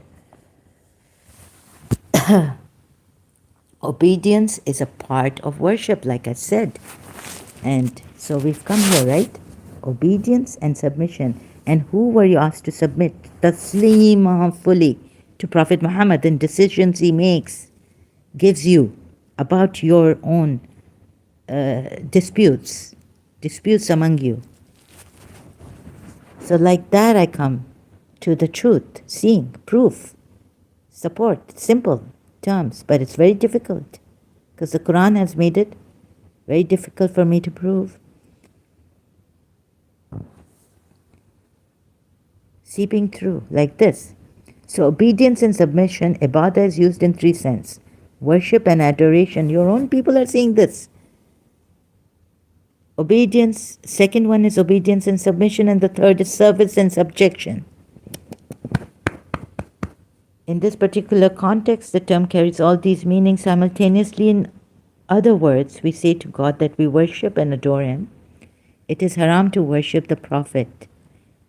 It's just you see, he isn't divine, that's what separates them.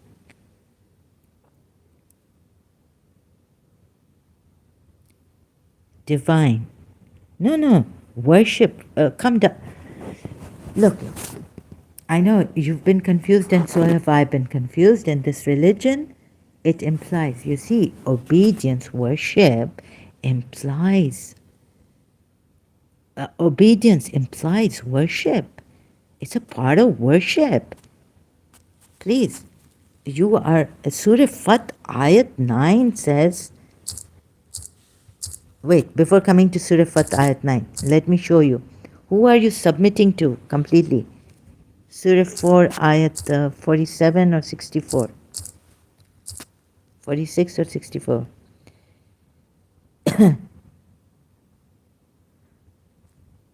Taslima, praying to Allah for forgiveness, indeed. Wait a minute.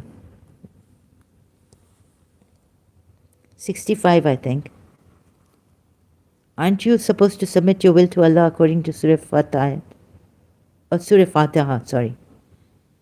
We do not send any messenger but to be obeyed by the leave of Allah, and they, after having wronged themselves, come to you and sought forgiveness from Allah, and had the messenger prayed for them forgiveness, they would certainly have found Allah most relenting and merciful, right?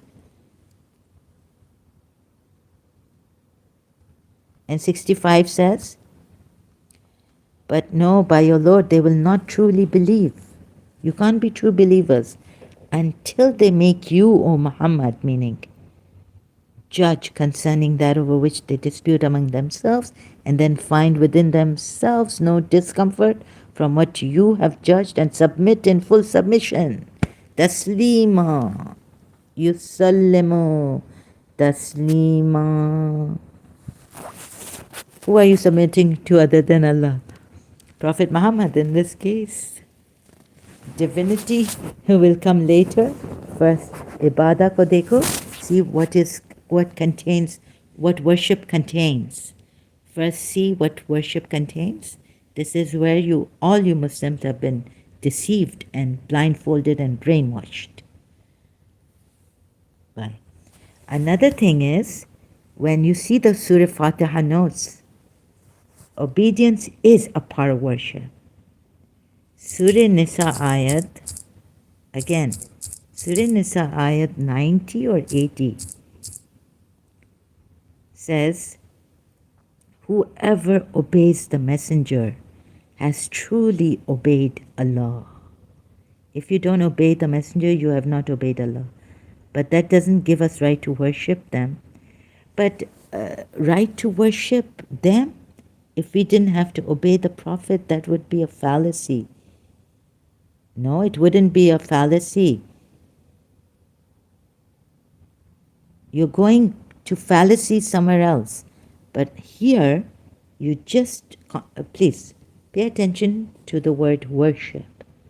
What does worship contain? Can you tell me? Did the footnote not say in Surah Fatiha that worship contains obedience and submission also, not only adoration and his divinity, knowing his divinity. No. Worship contains. So there is no fallacy between, because Allah and the messenger and this are the same partners. At least admit that you are mushriks. And worship contains. It's written clearly in Surah Fatiha from your own footnote. Because where you came from from the non-Shia Muslim part. So I was telling you, right, how the Sunnis, Shias, I understand it says that, yes, you understand, goodness, you understand that. And then so whoever obeys the messenger has truly obeyed Allah. You go back to Surah Fatiha and please refer to the footnote in Quran.com on that what I showed you earlier. Worship contains, it's obedience and submission. Not only realizing the divinity of Allah and Allah being one and none compared to Him.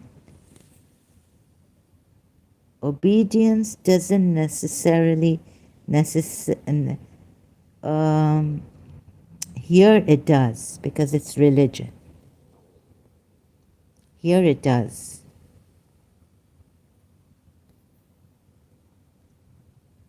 Logical fallacy on your part. Excuse me? Then your Allah is logically, I'm talking about as a principle.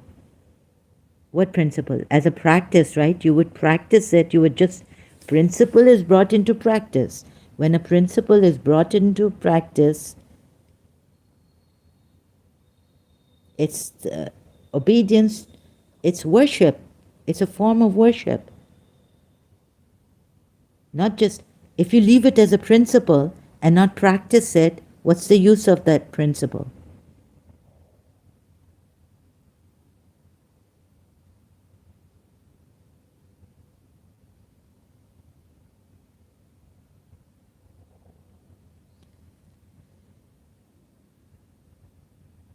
What's the use of a principle that's not practiced in reality? And this Quran ayats are showing it has to be practiced. By obeying the messenger, it's equal to obeying Allah.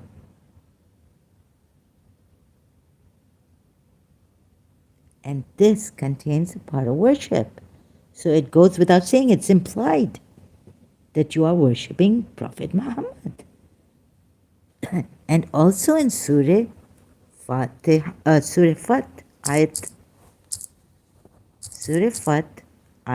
9. The translators have mistranslated it. Him, in the end. Glorify him morning and afternoon is Prophet Muhammad, not Allah here. Because Allah is mentioned before Prophet Muhammad, the messenger of Allah. That you may believe in Allah and His messenger. Believing is what? In what way?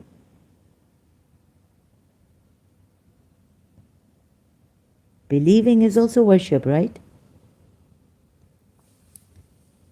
That you may believe in Allah and His messenger and may honor Him and respect Him and glorify Him morning and evening. You are supposed to glorify Prophet Muhammad also, morning and evening.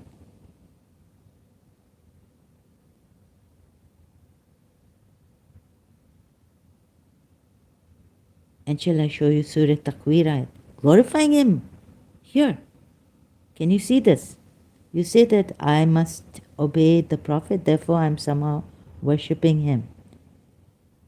I say that obedience is not a form of worship if it's for other than Allah. If it's for other than Allah, but it would be a form of worship if it's for Allah, right? Right?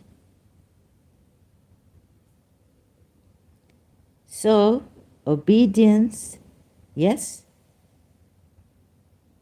Then Allah says, If Allah is saying obey this messenger is equivalent to obeying me, then it's a form of worship. It's with Allah. At least your partner's with Allah, mushrik, you can say, right? You have a partner with Allah. If Allah tells you, so you're saying, I say that obedience is not a form of worship if it's from other than Allah. But what if it's from Allah, like you are told in the Quran ayats? A form of worship to Allah, not Muhammad. No, no, no. It's the same. Because Surah Nisa ayat, and also glorifying Him morning and evening. All the forms of worship are here for Prophet Muhammad.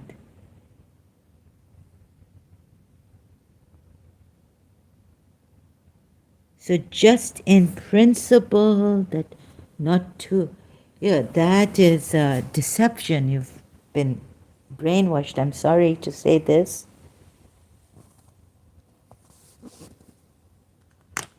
This kind of a thing, in a roundabout manner, it's implied that you worship Allah, Muhammad. It's a part of worship. Allahumma wali ala Muhammad, not Allahumma salli ala Muhammad. Salli. Pardon?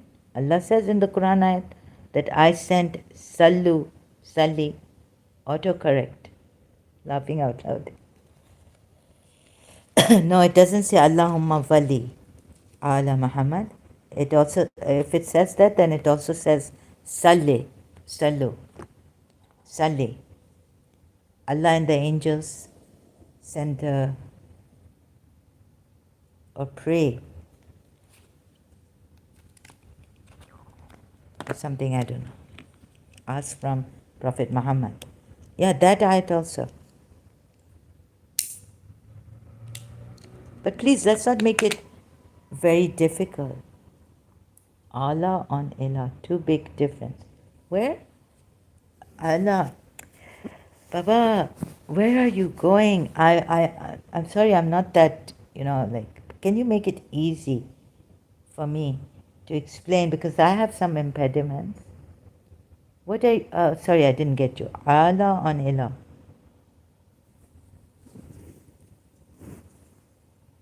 Sorry, I didn't get you, really.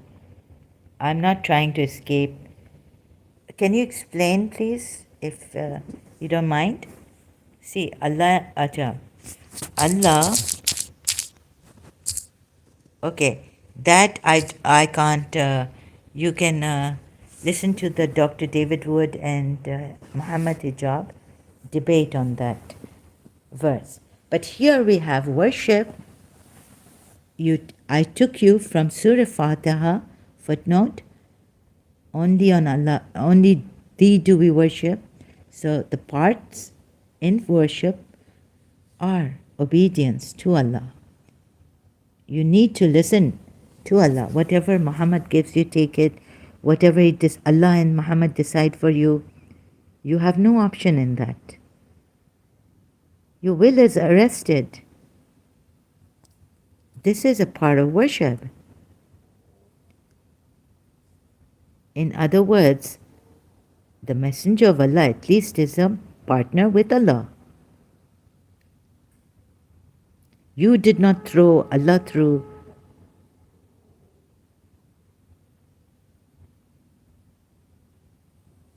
And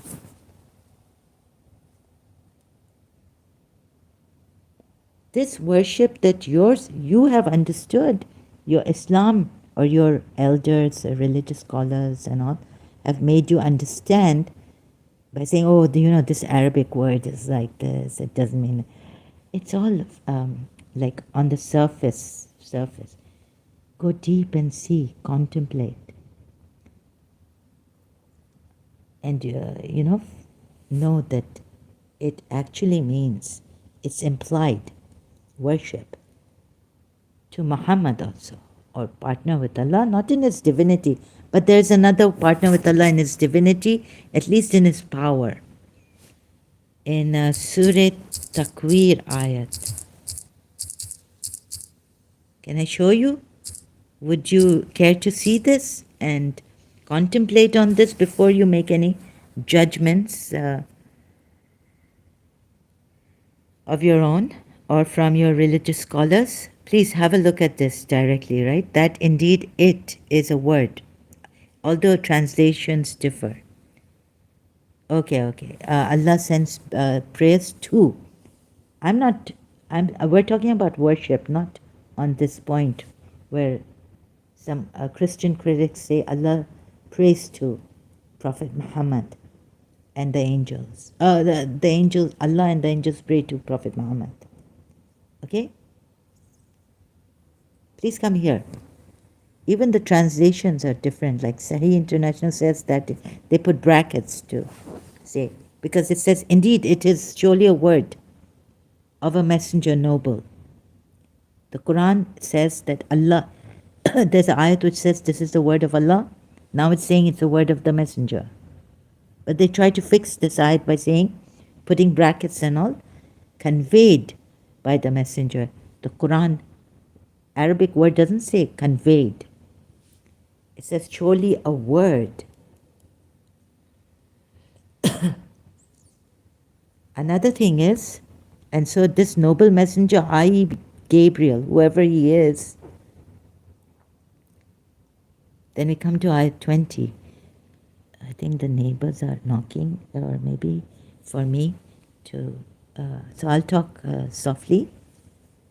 Who is, one possessor of power, the quwwatan, in the, of the owner, the throne, secure. In the, with the, of the owner of the throne, what's secure? He's with the owner of the throne secure. There's a messenger, like I showed you, 19 verse. Now, is the power of Allah divinity? None. What does the other ayat say? There is no power save in Allah, right? Or with Allah. There is no power. And this person shares the power, this messenger shares the power with Allah, possessor of power. You see, the other ayat in the Quran says there is no power save in Allah, right? Or what? How does it go? Or with Allah. There is no power save Allah, right? If only when that which Allah willeth, there is no strength save in Allah. Surah 18, let's take Surah 18, ayat 39. Khadija Ahmad, thank you for being here. Right? There is no power except in Allah, save in Allah.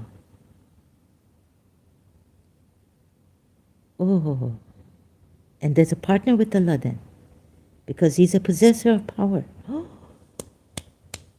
Khadija.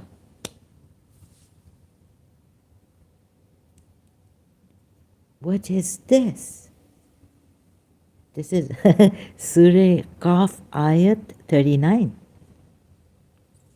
But what is most important? There is no power save in Allah. Now who's the possessor of power with Allah, with the Lord of the throne? That's Allah. Surah Takwir, ayat 20. Obeyed, and that's 21. But just, do you get it?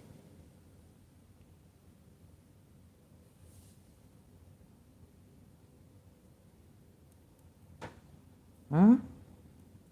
Let me ask you something. Sure. You don't get it. About Surah Takwir, yes?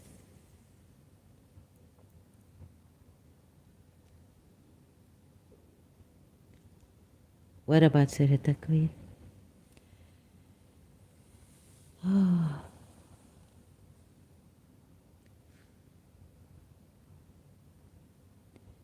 So when Allah uses the word Rasul, who is He referring to? You can see the various, but whoever He's referring to here, it's not important. The most important part is that it's a Rasul, noble, and it's a word from Allah, a word of the Rasul. That's the most important part. It is. That's most important now. Don't go there making, it'll be like difficult. Right now, we're not asking who this Rasul is or who Allah is referring to. Right now, who is the Rasul? We're not asking who the Rasul is. That is not important for our argument, our understanding, our grasping here. Who is a partner with Allah, possessor. What is important here for you to see and for you to see and for you to see again?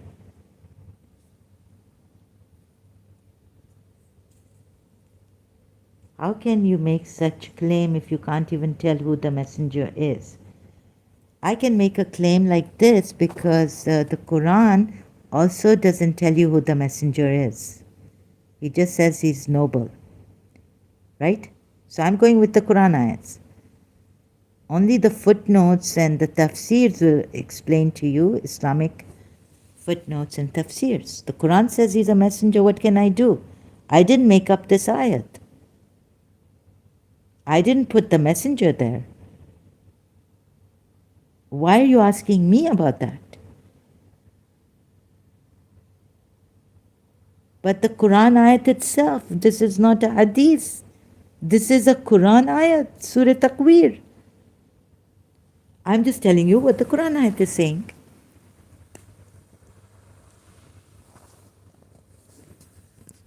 The Quran ayat says Rasul. I'm not looking at the tafsir right now.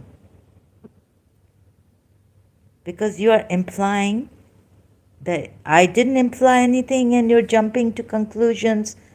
What I've told you here is that I'm not even implying. There's a messenger, and you're saying because you are implying that it is Muhammad who is the messenger. No. I'm not implying anything like that. You're putting words in my mouth. But who is this? I'm asking, ask yourself the same question. But doesn't Allah say in Surah Takwir, He is possessor of power, a messenger, noble? That's all He says. So what is your claim? My claim is that here Allah says there is no power except in Allah. And there's one who is the possessor of power, Rasul Kareem,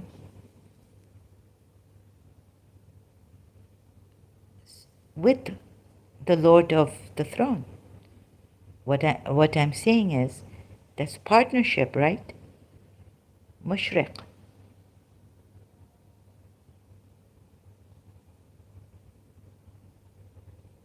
That's what my claim is.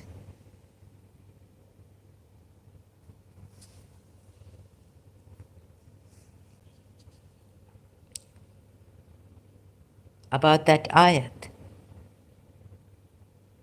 Those ayats, it says there is not power except with Allah. Yes, it says that, and everyone knows there is no power except with Allah, but here it says in Allah too, there are translations. In Allah. Well, it says in Allah here. Would it make a difference if it was with?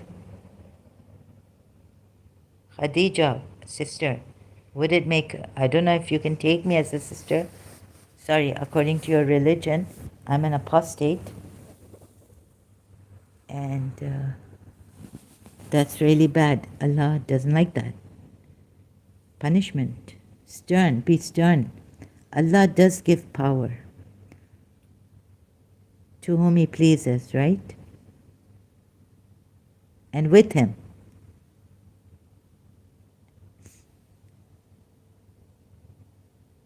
So He can have a messenger according to Surah. What do you think that ayat is? With Allah, right? Nope. But that ayat says he's with Allah, the messenger, possessor of power. You know what possessor of power is? I'm not saying it. I'm just showing you what the ayat is saying. Allah does give power. Oh my goodness. So he can give his power to whom he pleases, right? Divine power versus undivine power are two different powers. Oh, you're saying that's not divine power? That's not Allah's power? It's different from Allah's power?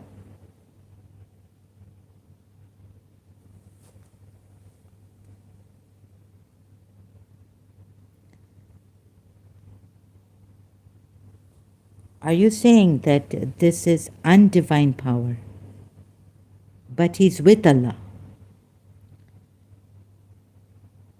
Huh? So then there are two.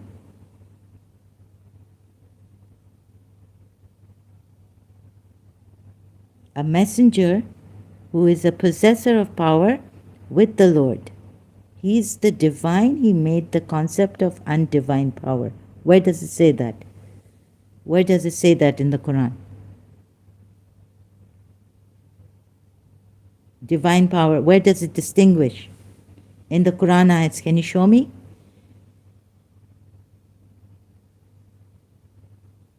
Where does it distinguish between divine power, Allah khaliqu kulli shay, able to do all things, he's able to do. Allah is the creator of everything. Allah is the creator of all things. So you believe in okay, so the creator. So you come to the creator now only.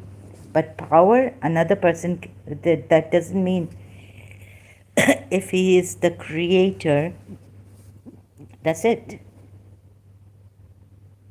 Creator of everything. But mushrik is there, right? Everywhere there are places where the messenger is with Allah. He created power in our sense. Okay, created power in our sense.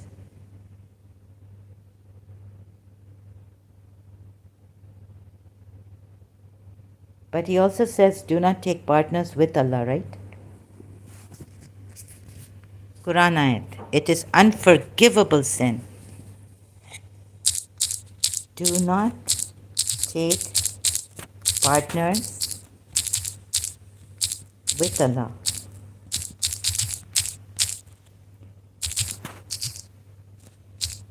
He also said this, right? Not in creation. He doesn't say in creation. It doesn't even say in worship.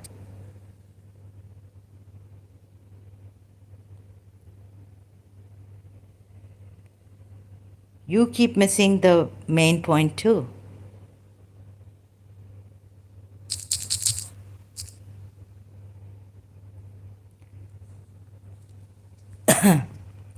It says here, excuse me, it says here, although it says here, and worship Allah, and do not associate with them. If you associate anything with them, would be worship of that thing too. Excuse me? No, don't go. It mentions worship women. Woman? Excuse me? Where does it say worship woman? Hello? No, I'm on this side. Stick to this side, please. Please don't. Khadija, it takes you back to my point from before. No, it doesn't. It doesn't take me back to your point. It's against your point. I'm calling you a woman. It mentions worship women. Woman. It mentions worship woman. Oh my God. Okay. You're not calling me a sister. You're calling me a woman. Okay, then. Okay, thank you.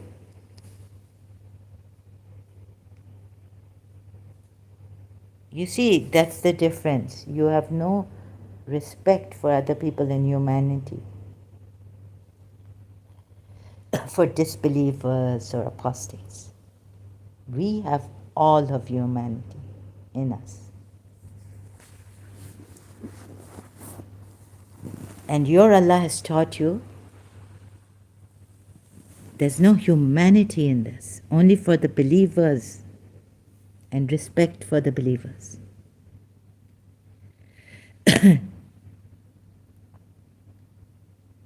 I wouldn't call you that. But no, I can call you lady or something because your religion doesn't allow me. Now please have a look at this. Let's not, okay? And worship Allah and do and wa means and or while or and do not. While, okay, it could mean and worship Allah while do not, so it can't. So it has to be, because I know the Shias how they would come. As they come in Surah Maida at 55 for Ali, while he was in ruku, giving charity. Only Imam Ali can be taken as wali with Allah and the Messenger. So, is this while and worship Allah while do not associate with Him anything? Right? We don't know. But even if it's like this, it would be do not associate anything with Him. This ayah mentions worship, case closed. It says worship Allah, case is not closed.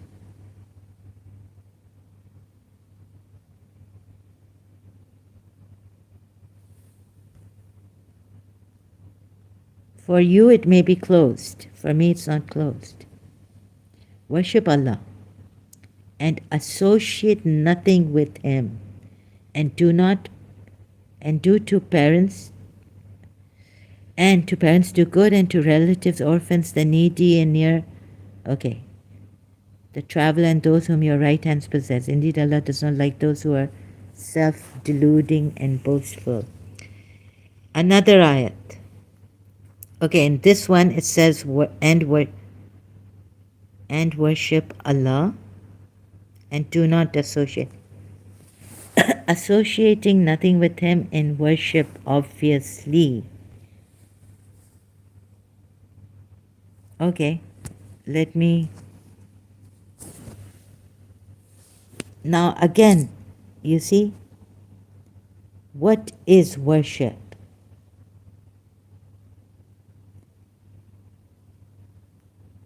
Okay, wait a minute. And worship Allah.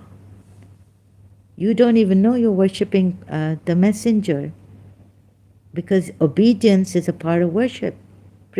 Basic principles, conditions of worship. Surah Fatiha.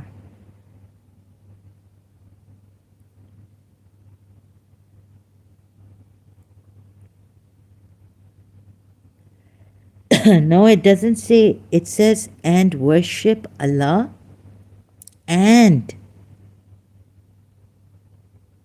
There's an and. It's not obvious to me because the Quran ayat is not like this, sorry. If you feel your Allah is the greatest creator, then He should have written it like this, but He hasn't written it like this the way you're saying it. I'm sorry. Case is not and, for God's sakes. You claim to know Arabic and all this, and you can't see this. Allah should have said, associate nothing with Him in worship with Allah. So what do you think the word tushriku means? Associating. Behi, with Allah. Associate. Not worship. It doesn't mean worship. It says associate. What do you mean shirk means? First, let's look at the ayat. Don't ask me what it means. We're looking at the ayats. how they are put in a roundabout manner, it's implied. What do you think? Sorry. What do I think? How can I think like that? I'm just saying how your Lord Allah has put this ayat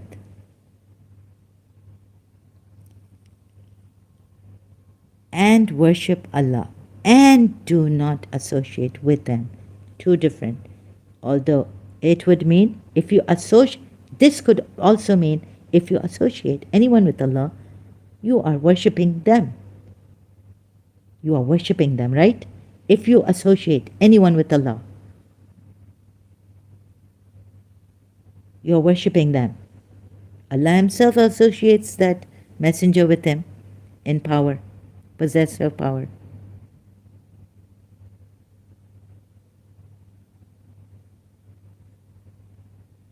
I know the meaning of shirk. Please. Worshipping any other, taking partners with Allah, it's a big connotation. It has a big meaning. Associating partners with Allah and worshipping anyone other than Allah, according to Islam, not me. I don't divide like your Allah is dividing and unjust ayats putting against polytheists.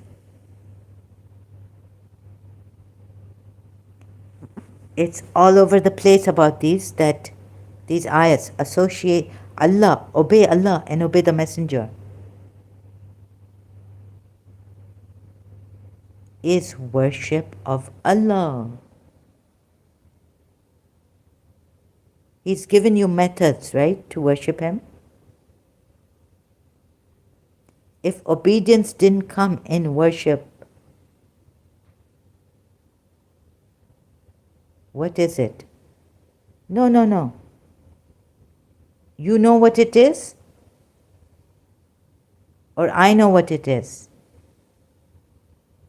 It doesn't make, I'm just showing you here. What does Allah say what a shirk is? Right? It doesn't matter what you say or what I say, or explaining it away. See what worship is and what the ayats are implying, also other ayats. It is a part of worship, obedience. Obedience. Take the word obedience, now you are stuck on shirk. If I had been stuck on obedience, no, I'm not going to tell you that.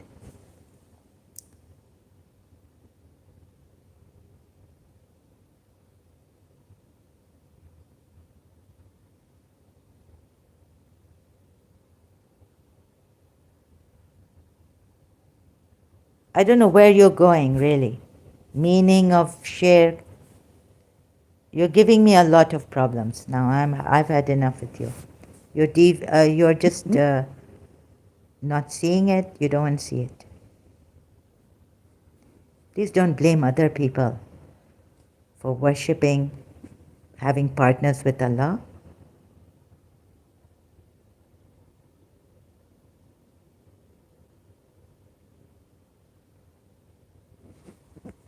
See your Allah's folly here.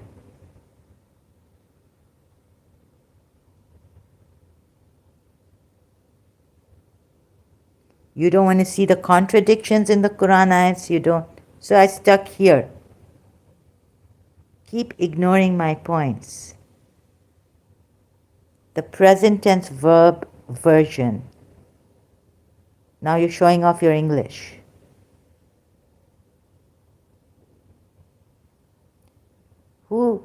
It's very simple. Only the treacherous make it very complicated, who don't want to see the truth.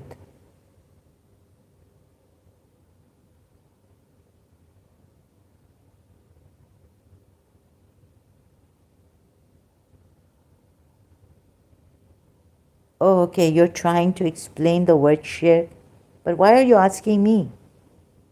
I'm trying to explain that worship, and there's an and here, Baba, Khadija, Miss Khadija. See the word worship and taking partners with Allah. There's a conjunctional word. Do you know grammar, English grammar? You know when a conjunction when a conjunction is used, it means not associating with Allah anything. Right? I'm asking you what it means so I can better understand you. No, you don't have to better understand me.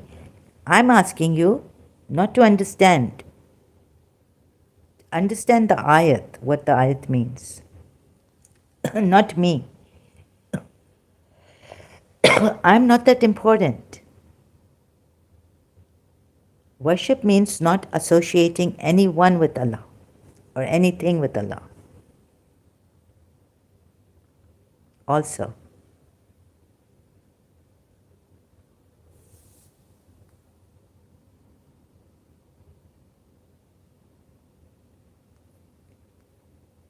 I hope I made that clear. Goes up. Please don't try to understand what I'm trying to show you here. Make it simple. Right?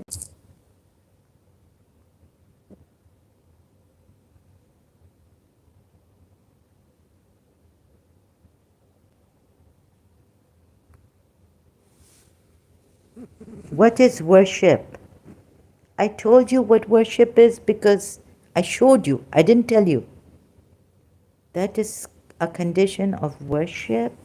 Associating in this context means to not put other people at Allah's level. You are using the term associate as a blanket. What do you mean by that?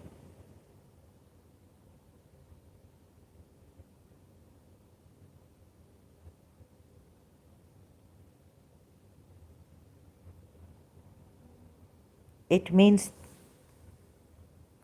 that is a condition of worship. Associating in this context means to not put other people at Allah's level. Did Allah say this?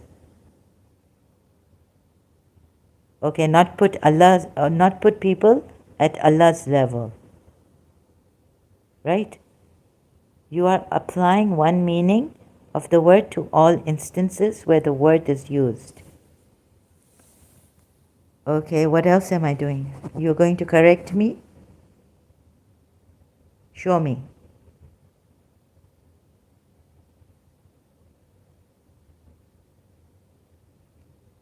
And what? Let's see. Let's go to the previous ayat.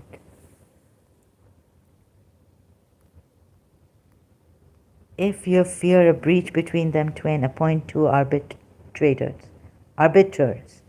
one from his family and the other from hers. If they wish for peace, Allah will cause their reconciliation. For Allah hath full knowledge and is acquainted with all things. Worship Allah and associate nothing with Him. It says nothing with Him, not no one.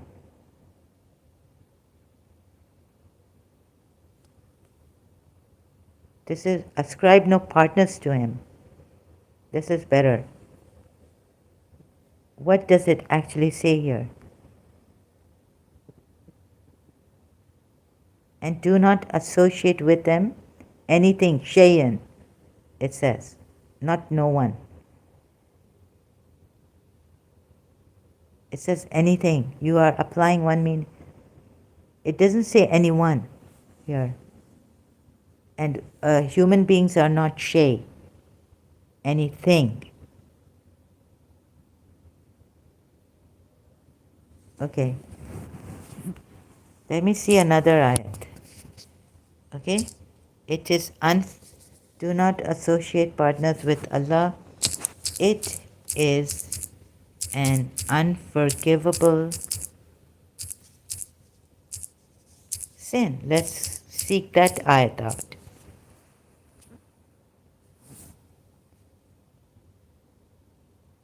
Anything. Shayan. Shayan is a thing. Shay is an item, is a thing. It is not any one human. It's a Shayan is a thing, right? Surah Nisa, ayat 48. Here it says,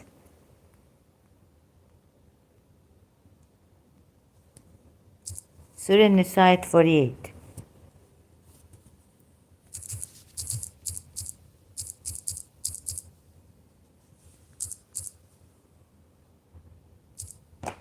Oh, you mean people also fall under the thing?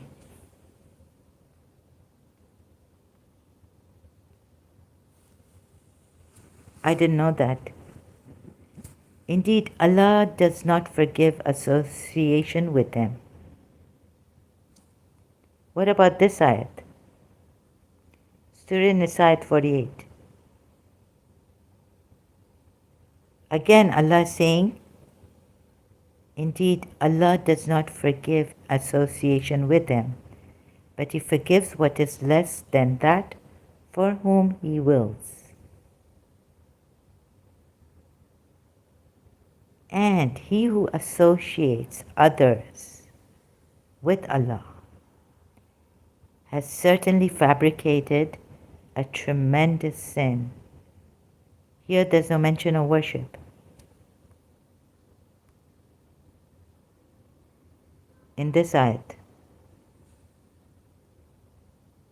indeed Allah does not forgive that partners be associated with Him.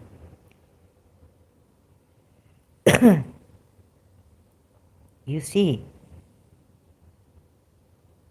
and He forgives from other than that for whom He wills.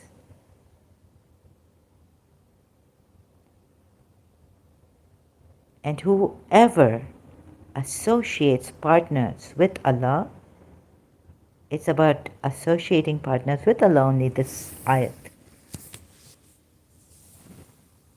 It does not say in Allah's divinity or what you have said. There, case closed.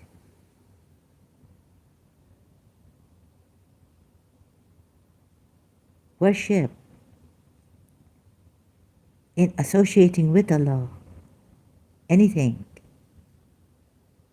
Here it says only about not associating partners with Allah. It is an unforgivable sin. Doesn't mention worship.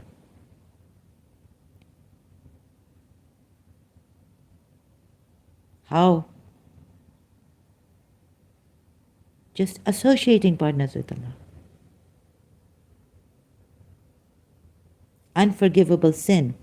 Where Allah is saying it's an unforgivable sin, at least Allah should have been more clear.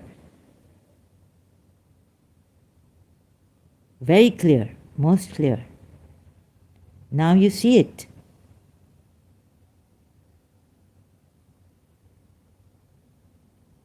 Miss Khadija Ahmad. Miss Ahmad, do you see it?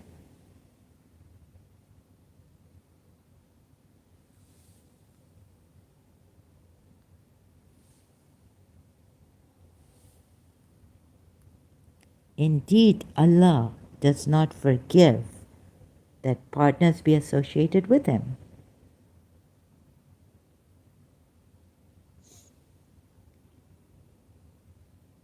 But He forgives from other than that for whom He wills.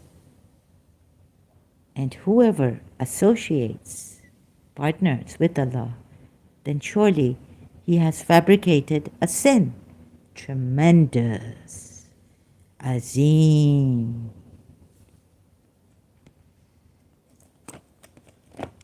Okay, so now you see it. Hopefully, Miss Ahmed. or Mrs. Ahmed?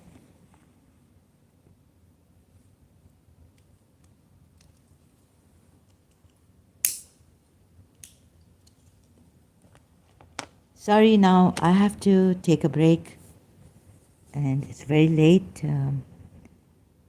To go. I see now that you can't understand the basic meaning of shirk. Your Allah gave the basic meaning of shirk here in this ayat. Huh? While saying it is not forgivable at all. It is a tremendous sin, fabricated. Your Allah has given clearly. Would you say your Allah has given the basic meaning of shirk in the Quran ayat while saying it is unforgivable? And also those who do this are fabricating a sin tremendous, azim.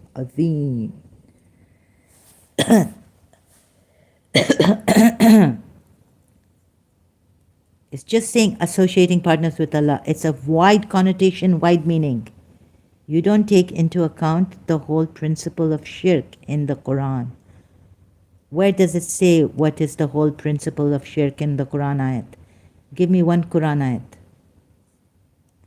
The whole principle of sin. Shirk.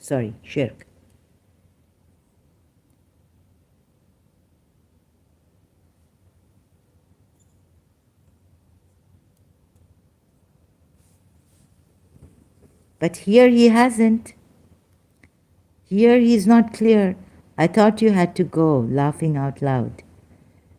Well, you asked me, so I had to ask, you don't take into account the whole principle of shirk in the Quran.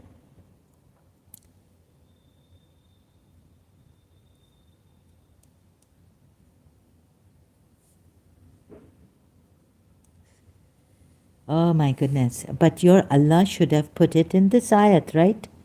The whole principle of shirk, explaining it in this ayat. Or look at this, 46, Surah 46, ayat 4. Okay, look at this. Okay. Is this ayah shirk means share? In this ayah, shirk means share, not associate. Show me what they have created of the earth. Or did they have partnership in creation of the heavens? Bring me a scripture revealed before this. It says, pardon?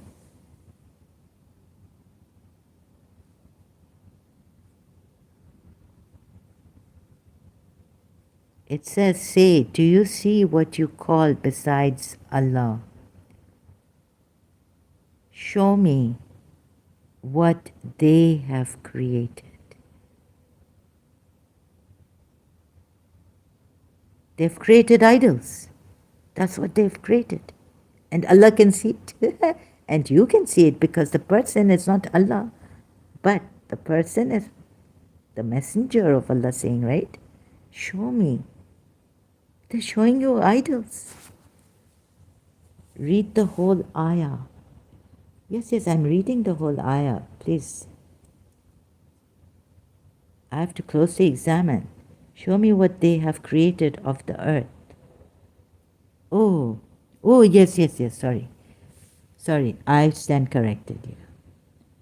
And what they have created of the earth. Well, they took the earth and they created from it idols. What they have created of the earth. From earth they created idols. Right? Yes, that it's true. I just didn't. You're right. I should have read. Minute in this verse means from. Min in this verse means from. Show me what they have created. Min. From the earth and not of the earth. Well, from the earth what they have created, or it's the same, right? They've created idols from the earth, right? It's from the earth. Did they create trees? But here, if you see, there's a mistake here. Your Allah should not have put it this way. Yes, here it says this is the problem with your Allah. You see, He's put it in such satanic words against those others who associate partners with Allah. He's put it the way He liked it, so to deceive you.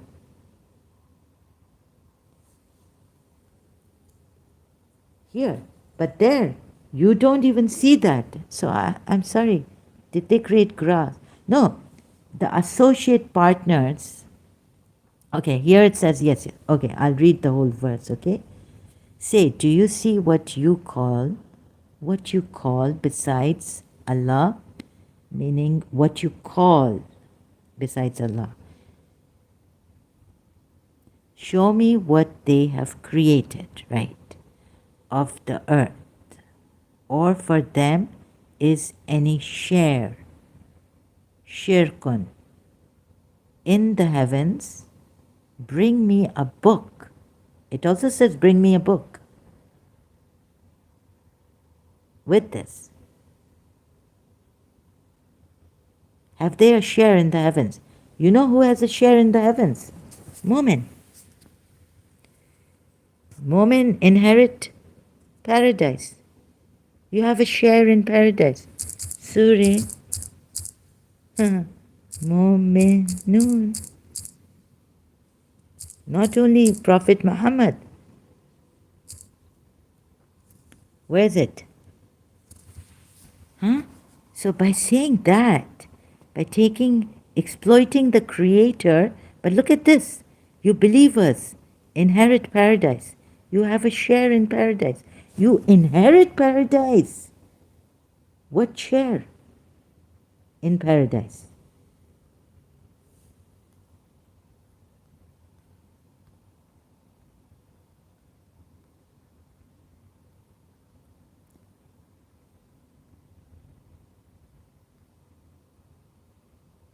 These will be the heirs. Warith. You are warith, believers. Those are the inheritors who will inherit Al-Firdaus, paradise. Who will inherit.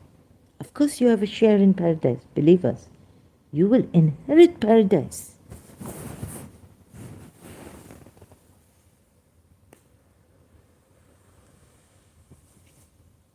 But you will inherit it. This is like owning. What does Allah say? What word does Allah use? Share. Owning and sharing is different. And you know who shares in the power with Allah? Again, we go back to Surah Takwir. Who is obeyed, trustworthy. And what is inheriting? Receiving? No, receiving is not the same as inherit.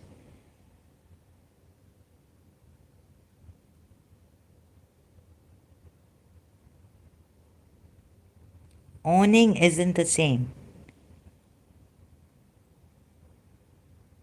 Inheriting? Okay, so if you come like this, then who is this power, possessor of power? With Allah.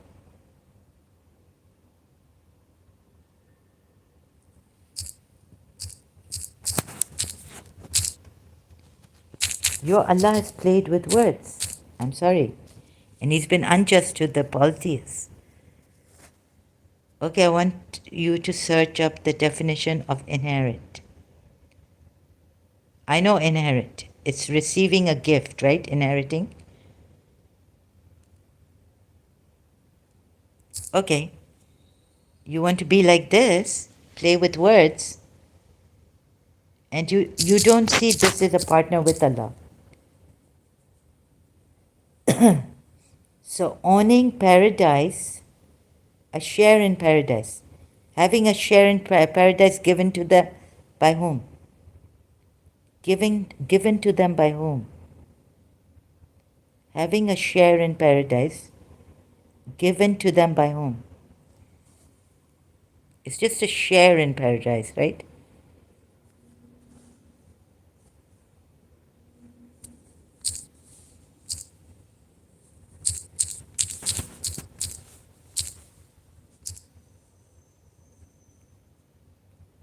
Okay, it's receive, you say, yeah. Receive and owning is different.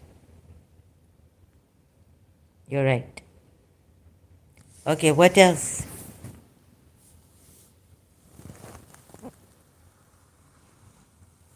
Receiving is different and owning is different. So owning is like possessor, right?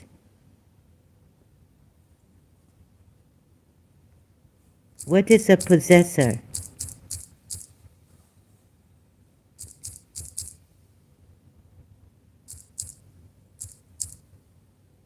No, it's O-R.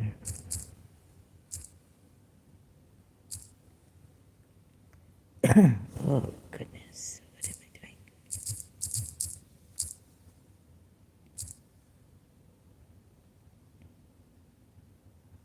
A person who owns something or has a particular... owns something, right? Who's that messenger in Surah Takwir? Who owns power? Owner of power. This would mean, right? To Allah belongs heaven. We can receive it from Him, but not have ultimate ownership. And to Allah also the power He has. Right? Now, since you came to receiving and owning, calling sharing, owning, sharing with whom? Sharing with whom?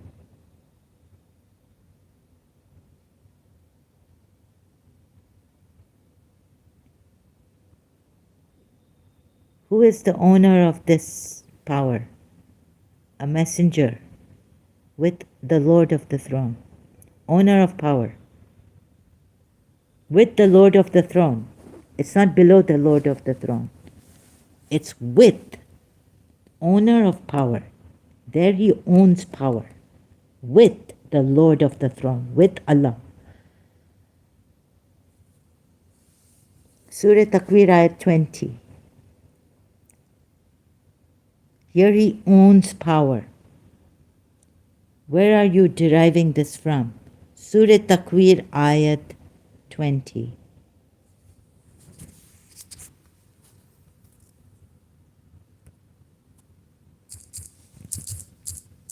Now where am I deriving? Okay, go there. Surah Takwir, he's the owner. Possessor is owning.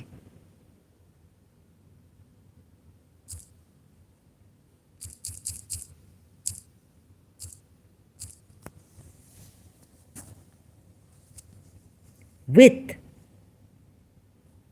He's with. The possessor of. Owner of power. With. In the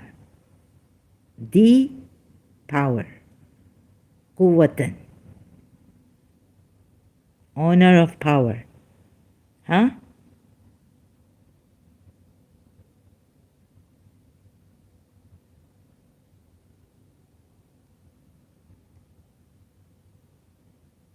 One mighty and held in honor with the Lord of the thrones. One says this. Endued with power. Yusuf Ali.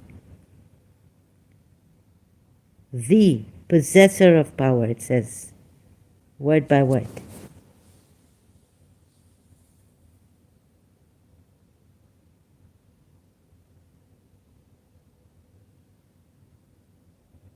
Now what will you do?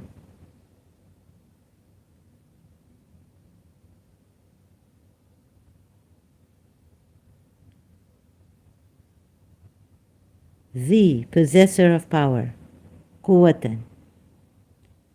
All power comes from Allah, but, well, all heaven comes from Allah. But if someone has a share, but our power is too weak in comparison to that of Allah. Now you are making our power, this is a messenger, this is not your power. This is a messenger with, possessor of power with Allah. We're not, this ayat now, there you go, very looking at the word of owner and this. Here when I tell you you're going away from the ayat, you're escaping, when I say our, I'm talking about the creation of Allah. No, come here now. Oh, very cunning. You are talking about it. Come here, you said owner. We're at the owner of power, with Allah, with the Lord of the throne.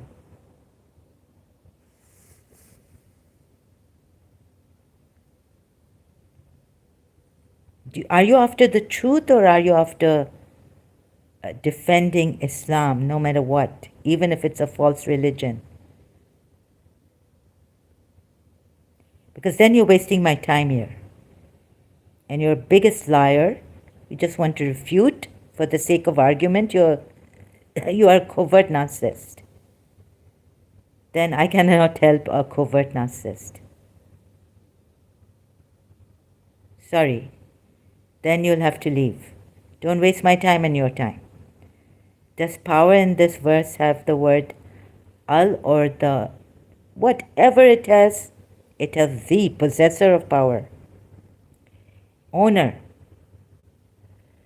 It is the owner of power, this messenger with the Lord of the throne.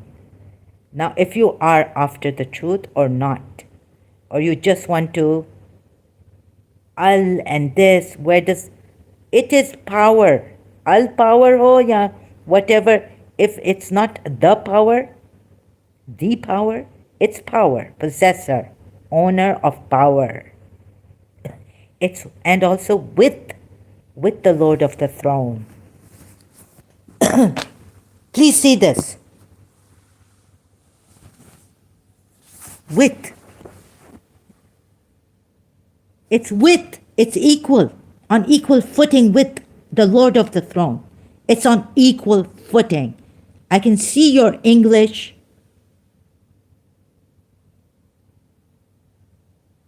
Does power in this verse have the word al or the on it? Even if it doesn't have it, But it is the same, at the same footing with the Lord of the throne. It doesn't matter if it has it or not have it.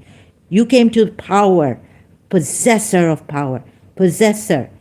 You said owning, sharing. Sharing came to owning. Sharing heaven with Allah in that ayat, or just sharing heaven? Does Allah need to share? Does Allah need to be in heaven to share? Even in that ayat, you're wrong.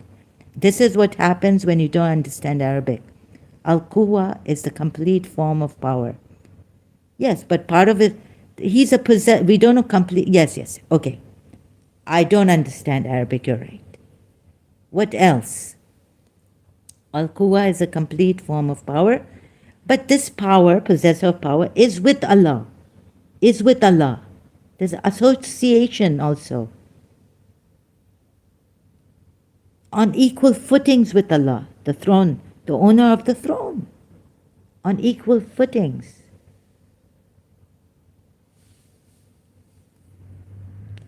This is what happens when you don't understand Arabic, says Khadija Ahmed to me.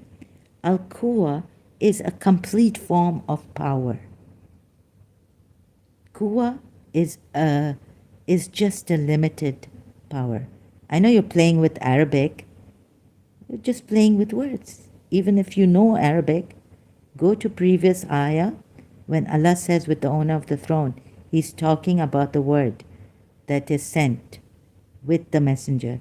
He's talking about the messenger himself, not the word. Owner of the throne, owner who is possessor of power with the owner of the throne secure. He's not talking about the word. And you also don't know Arabic, but you pretend to know Arabic. You're pretending to play with words. How could they share heaven with Allah? Huh? Did they say they were sharing heaven with Allah there in that ayat you showed me? Surah, which ayat was it? Surah 46 ayats, which one was it? 6?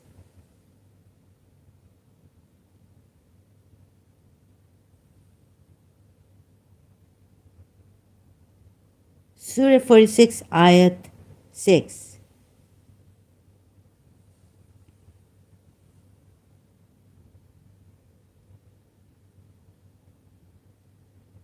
ATA, at least I know more than you and not misunderstanding, a gate out of ignorance.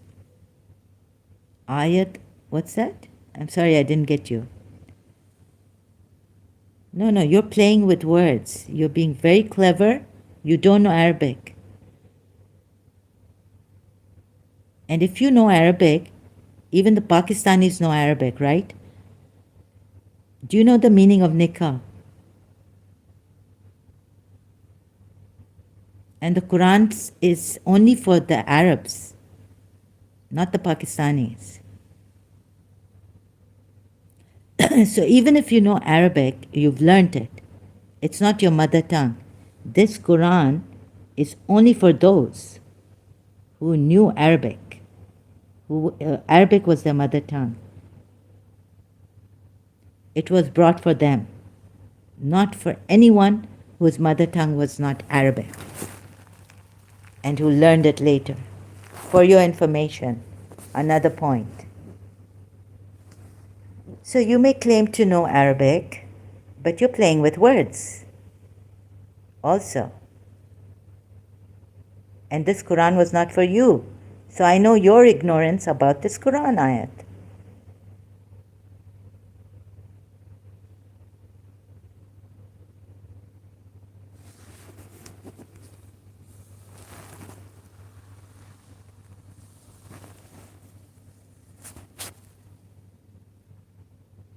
Sorry.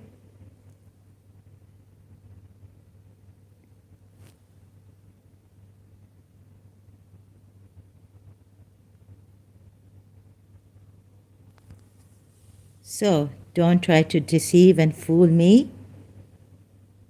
Go and deceive someone else who will be deceived by your Arabic learning.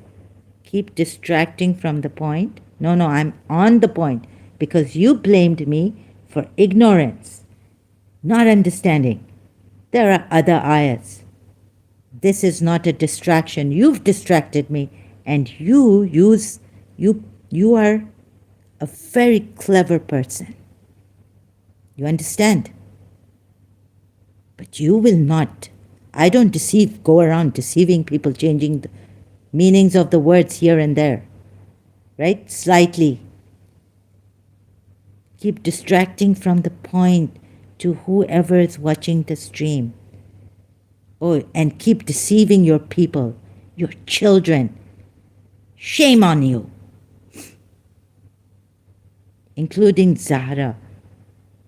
I urge you to study the Quran and not take things out of context. Thank you.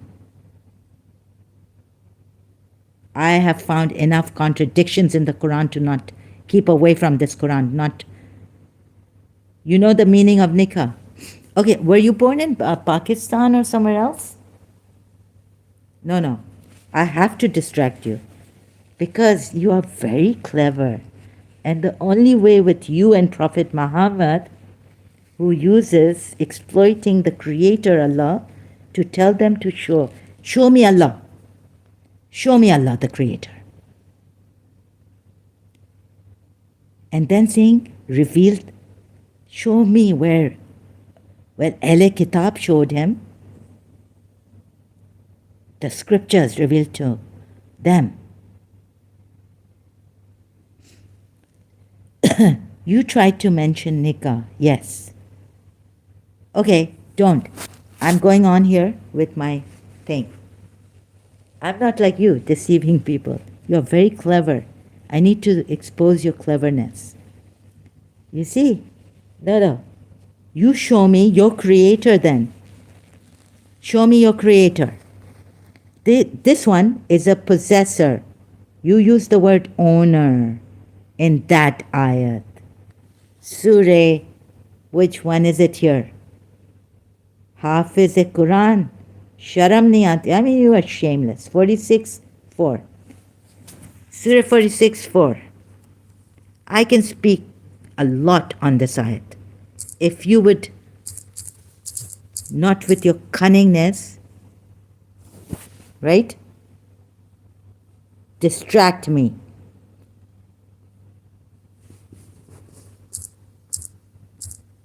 Calling me ignorant. Show me what they have created of the earth. Show me. Show me where's your creator.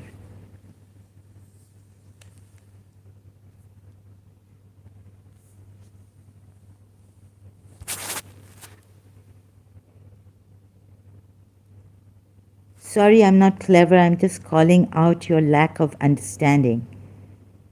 Oh, you have understood the whole Quran? Have you seen? You've not seen any contradictions in the Quran.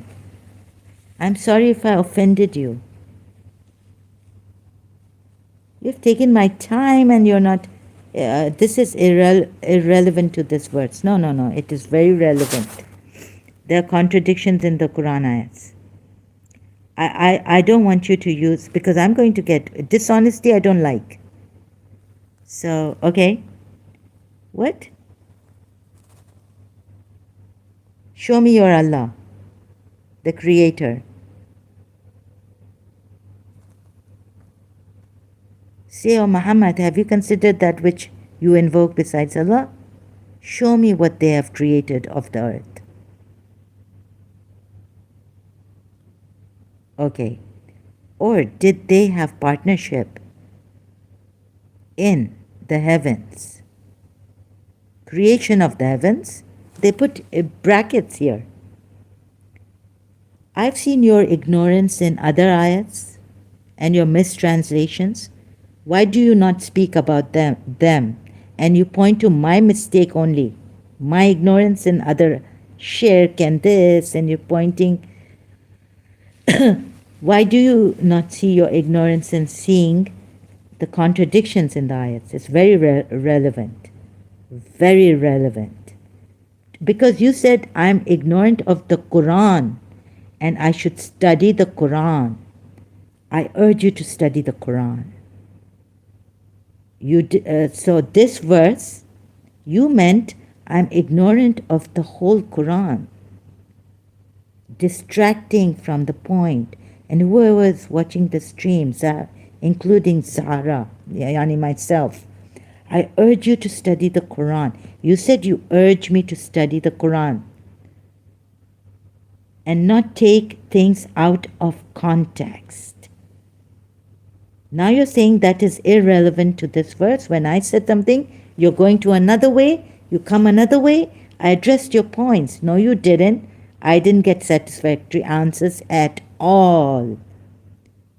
You may have addressed it in a very cunning manner, in a deceptive manner, in a dishonest manner, unjust. Yes, because it doesn't satisfy me what you say. I can see your cunningness in this. Sorry if I offended you. But you called for my ignorance in the whole Quran. So that's why I'm taking you to other Quran ayats where I found discrepancies and contradictions. I came back to your point. Is it a crime? And you dismissed and took me elsewhere. No, but I just, you said, so I had to stop because I see your cleverness, your cunning. Sorry, I don't mean to offend you, but I see a lot of your cleverness, like a snake, sly person. If anyone disputes in this matter with thee now, after full knowledge hath come to thee, say, come, let us gather together our sons. Now, what are you bringing this ayat for? Ourselves and yourselves.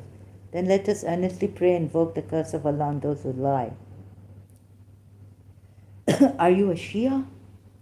That you're bringing this ayat because this ayat was brought against the Najran Christians.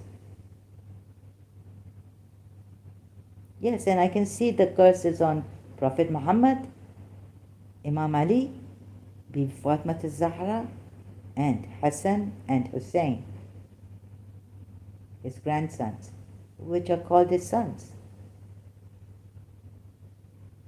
Then curse of Allah is on those who lie. Right? You're giving me Ali Imran verses about Mubahala. Oh, so you're a Shia. Now see this.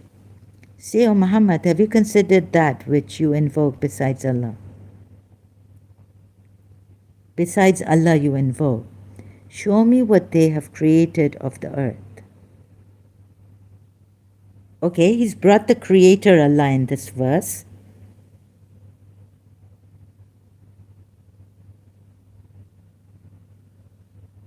Look, everyone she just assumed I'm Shia. But why are you bringing, okay, those who lie. Curse of Allah is on those who lie. Are you a Shia? I'm asking, are you a Shia? Or you brought, if anyone disputes in this matter with thee. Sorry, is it, I assumed because I don't know, you're a Shia? There's another verse in Surah Dhariyat which says, destroyed are the liars. Aren't there other verses? You just said, oh, so you're Shia? Like in question mark, are you a Shia? My goodness. Oh, so you're a Shia? Are you a Shia? Like sometimes I don't even put a question mark when I'm posting. Okay, there is a curse on liars, right?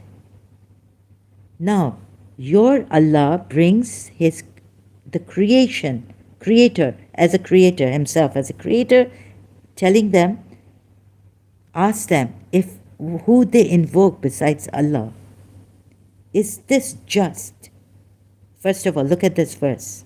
Back to your verse, the one you led me to. Huh?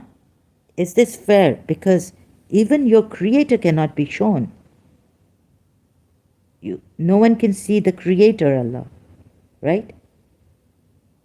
Would it be would it be fair to ask these who associate, invoke besides Allah, call besides Allah others?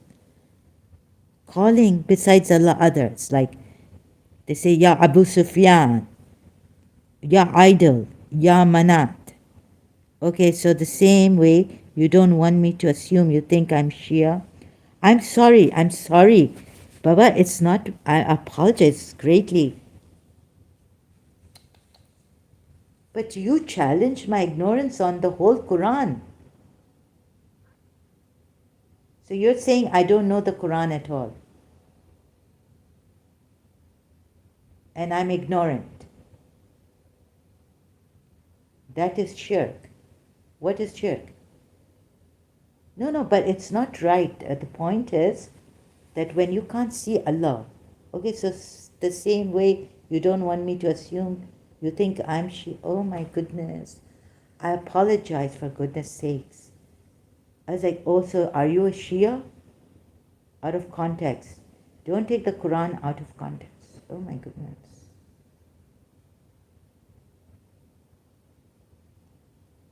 Ya Ali, what you just mentioned. Huh? Ya Ali, I don't know. What is shirk? Oh, again, that is, what is shirk? Sorry, what shirk is? That is shirk? What is shirk? No, but no one can see your Allah, right? So whom they call besides Allah, have you considered that which you invoke besides Allah? Show me. This is a unreasonable, what do you call that? Calling upon Ya Manat and Ya this, that is shirk. Your Allah himself calls upon Ya Musa. Is that shirk? Surah Taha. Did your Allah do shirk? Ya Musa.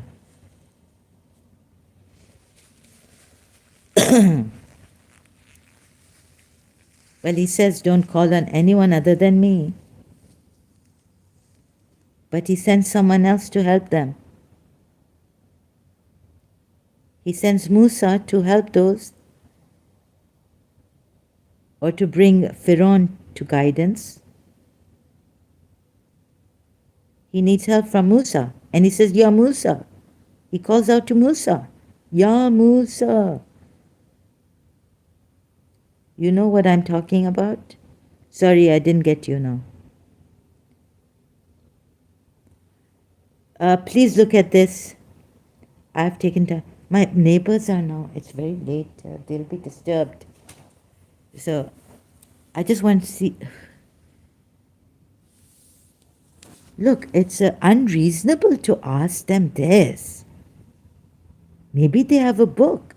The Ahle Kitab had a book, but he's blaming them for distorting it with their mouths, calling upon for things that only Allah can do. What can Allah do without Musa, without Isa, without Yahya here?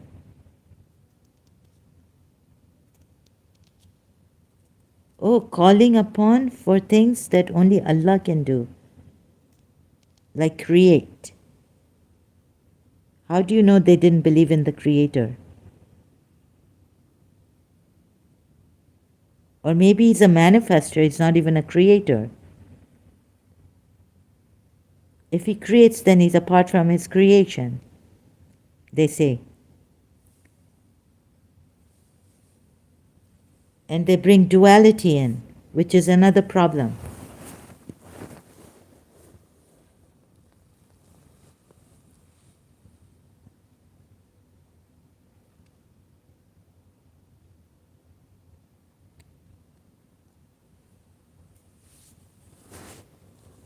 Calling upon for things that only Allah can do. Okay, so, O Muhammad, have you considered that which only Allah can bring a scripture, right? Here, bring a scripture. Because he's asking them also to bring a scripture revealed before this. Before this. Of course, there are scriptures revealed before this. There's the Bhagavad Gita.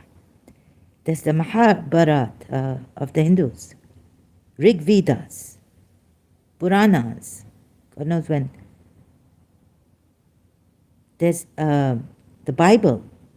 There's Torah. So look at this here. Even this is, bring me a script. No, because he's not only asking this. I hope you know what I mean here, or what he means. Sorry, I go crazy with people like you. The way you ask.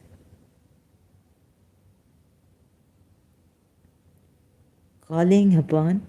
Now what he's asking. Now what he's asking here. Bring me a scripture. Before this. Of course there were scriptures before this. There was the Ahle Kitab, the book, the Injil, Torah. There's the Injil, the Torah. Don't tell me you don't know. So if I eat a cookie and you eat another cookie, does that mean you ate the same cookie as me?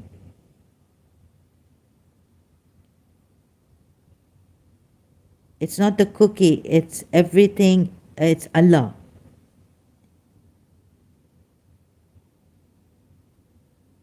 one energy.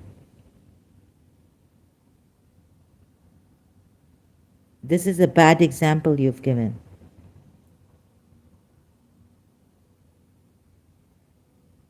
The Sufis say ocean is Allah, and the drop of water that you are the ocean then, right? If you take that water, drop of water out of the ocean, isn't that the ocean? Why don't you give this example rather than this very clever example? Why don't you give the Sufi example?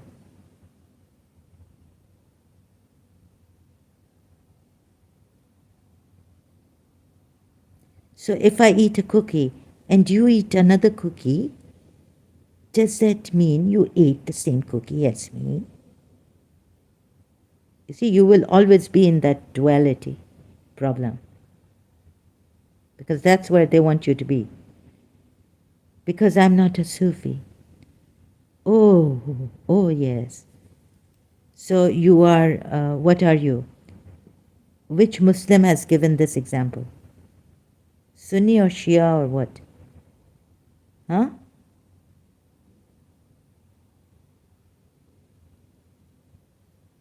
Which Muslim? Which Quran ayat has given this example? Khadija Ahmed. Which Quran ayat? Me. Okay, only you.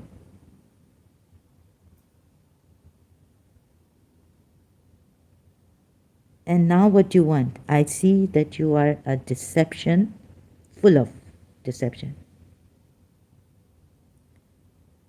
You want to still keep me here? Did I claim that the Quran gave this?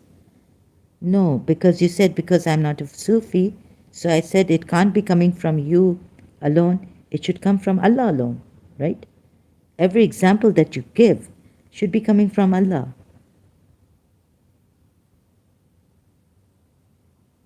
Because your Quran says do not shirk.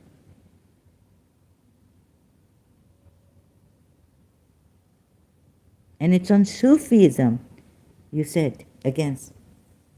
So I'm saying, why not give that example, whether the Sufis give it or the Muslims give it?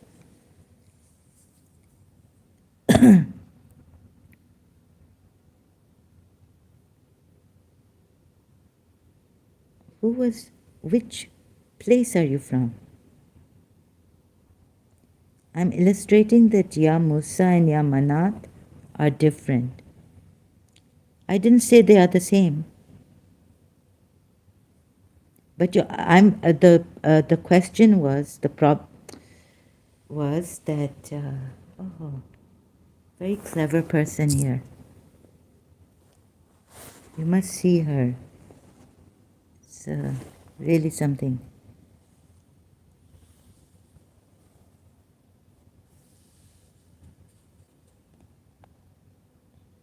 Will you keep arguing on a false Quran, which has contradictions?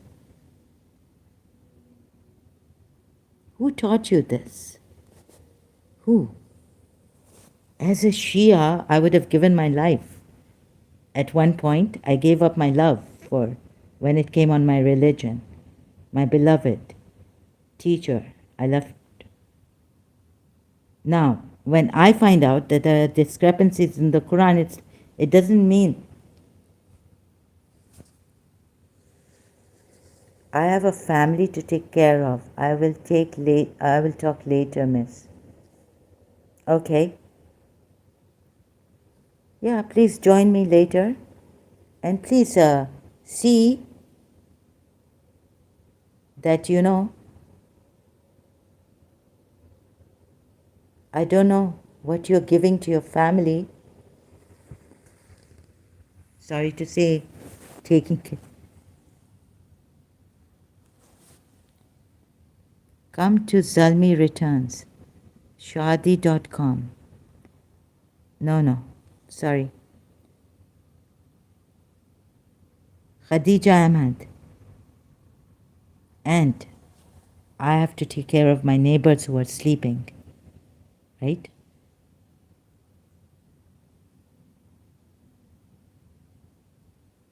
So how long will you do this? Refuting, refuting, refuting. This religion was very dear to me.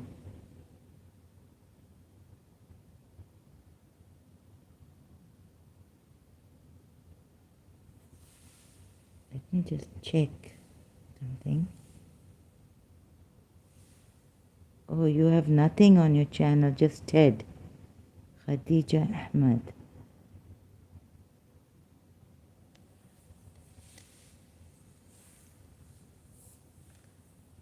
शादी.com मुझे कोई शौक नहीं है ज़ल्मी वल्मी के वहाँ जाना.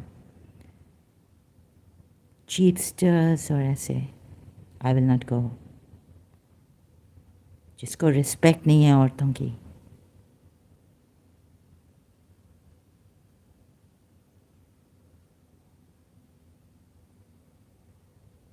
Who is this?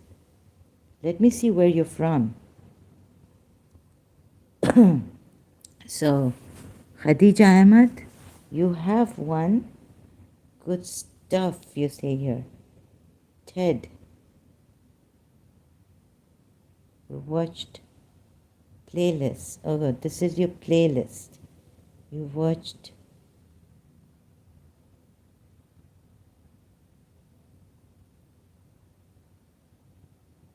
Filipino?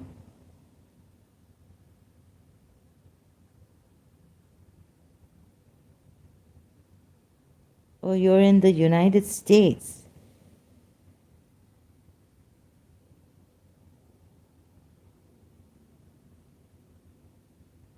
You have many playlists of Filipinos or China, Japan?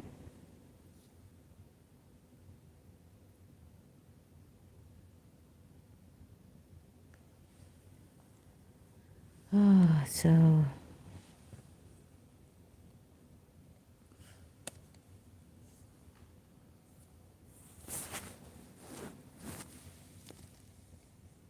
okay.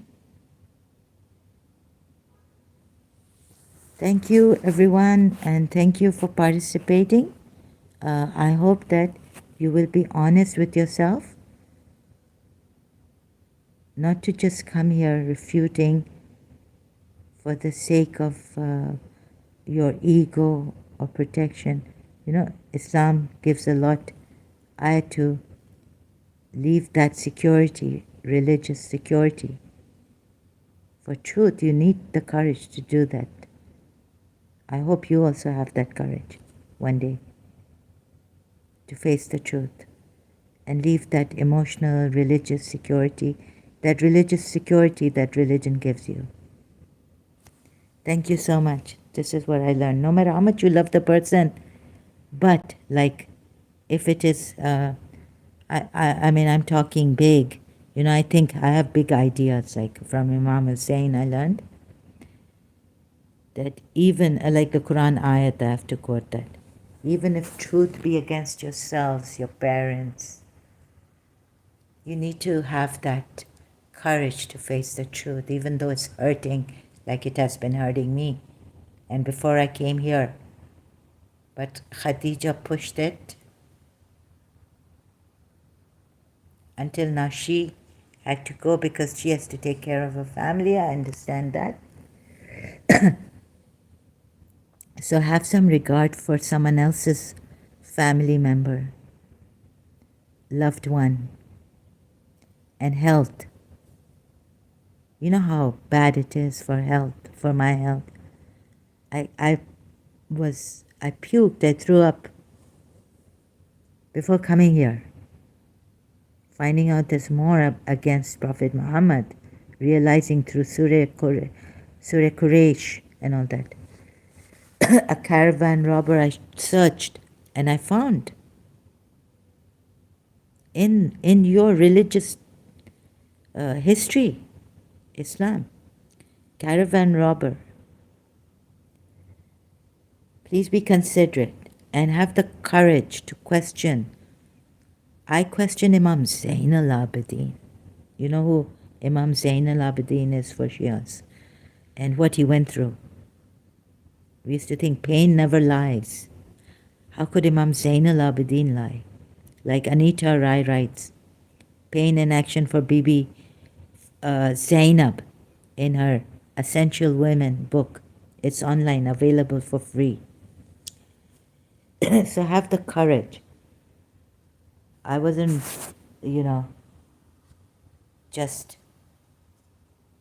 leaving this religion for any other reason, but that it's a false religion. That's why I had to leave it. Okay, thank you very much. Thank you. God bless you all. I hope you get the courage to see this and value those people who face truth in the face, risking their lives now, risking their lives, and before also. And against family members cut off, apostates. You know what used to happen? And this death penalty. Do you think we were eager to do this and share with you? But thank you, it has helped a lot. I was really, another part of me is very, very weak, and I need social media. I was like, oh my God. So this is therapeutic for me. It is also a self-help, and to share, if you could see the truth, as I'm throwing up, maybe I was in a shock. And another shock today, or yesterday, it's now 1:30 a.m. So please, and sorry, so that's why I can't understand people like Khadija Ahmad and M16. Okay? I was not eager to leave this religion. Another thing is, it's only for truth. We don't follow blindly. We were told we can do this research on our religion, and definitely we'll find it to be true. Because there's a death penalty in Shia Islam too, as is in the Sunnis, I think. Most of the schools of thought in Sunni. I don't know about women, females. Females, I think, in other schools of thought, Sunni schools of thought. But I don't know for sure now. I have to go and look. My memory's short. But in Shia Islam, women are, I think, isolated, and then, so that's not good, like the family cut off from family, whoever, those Muslims, Shia Muslims who value their family, it's, feel for them, have that understand them, feel for them. Okay, thank you very much.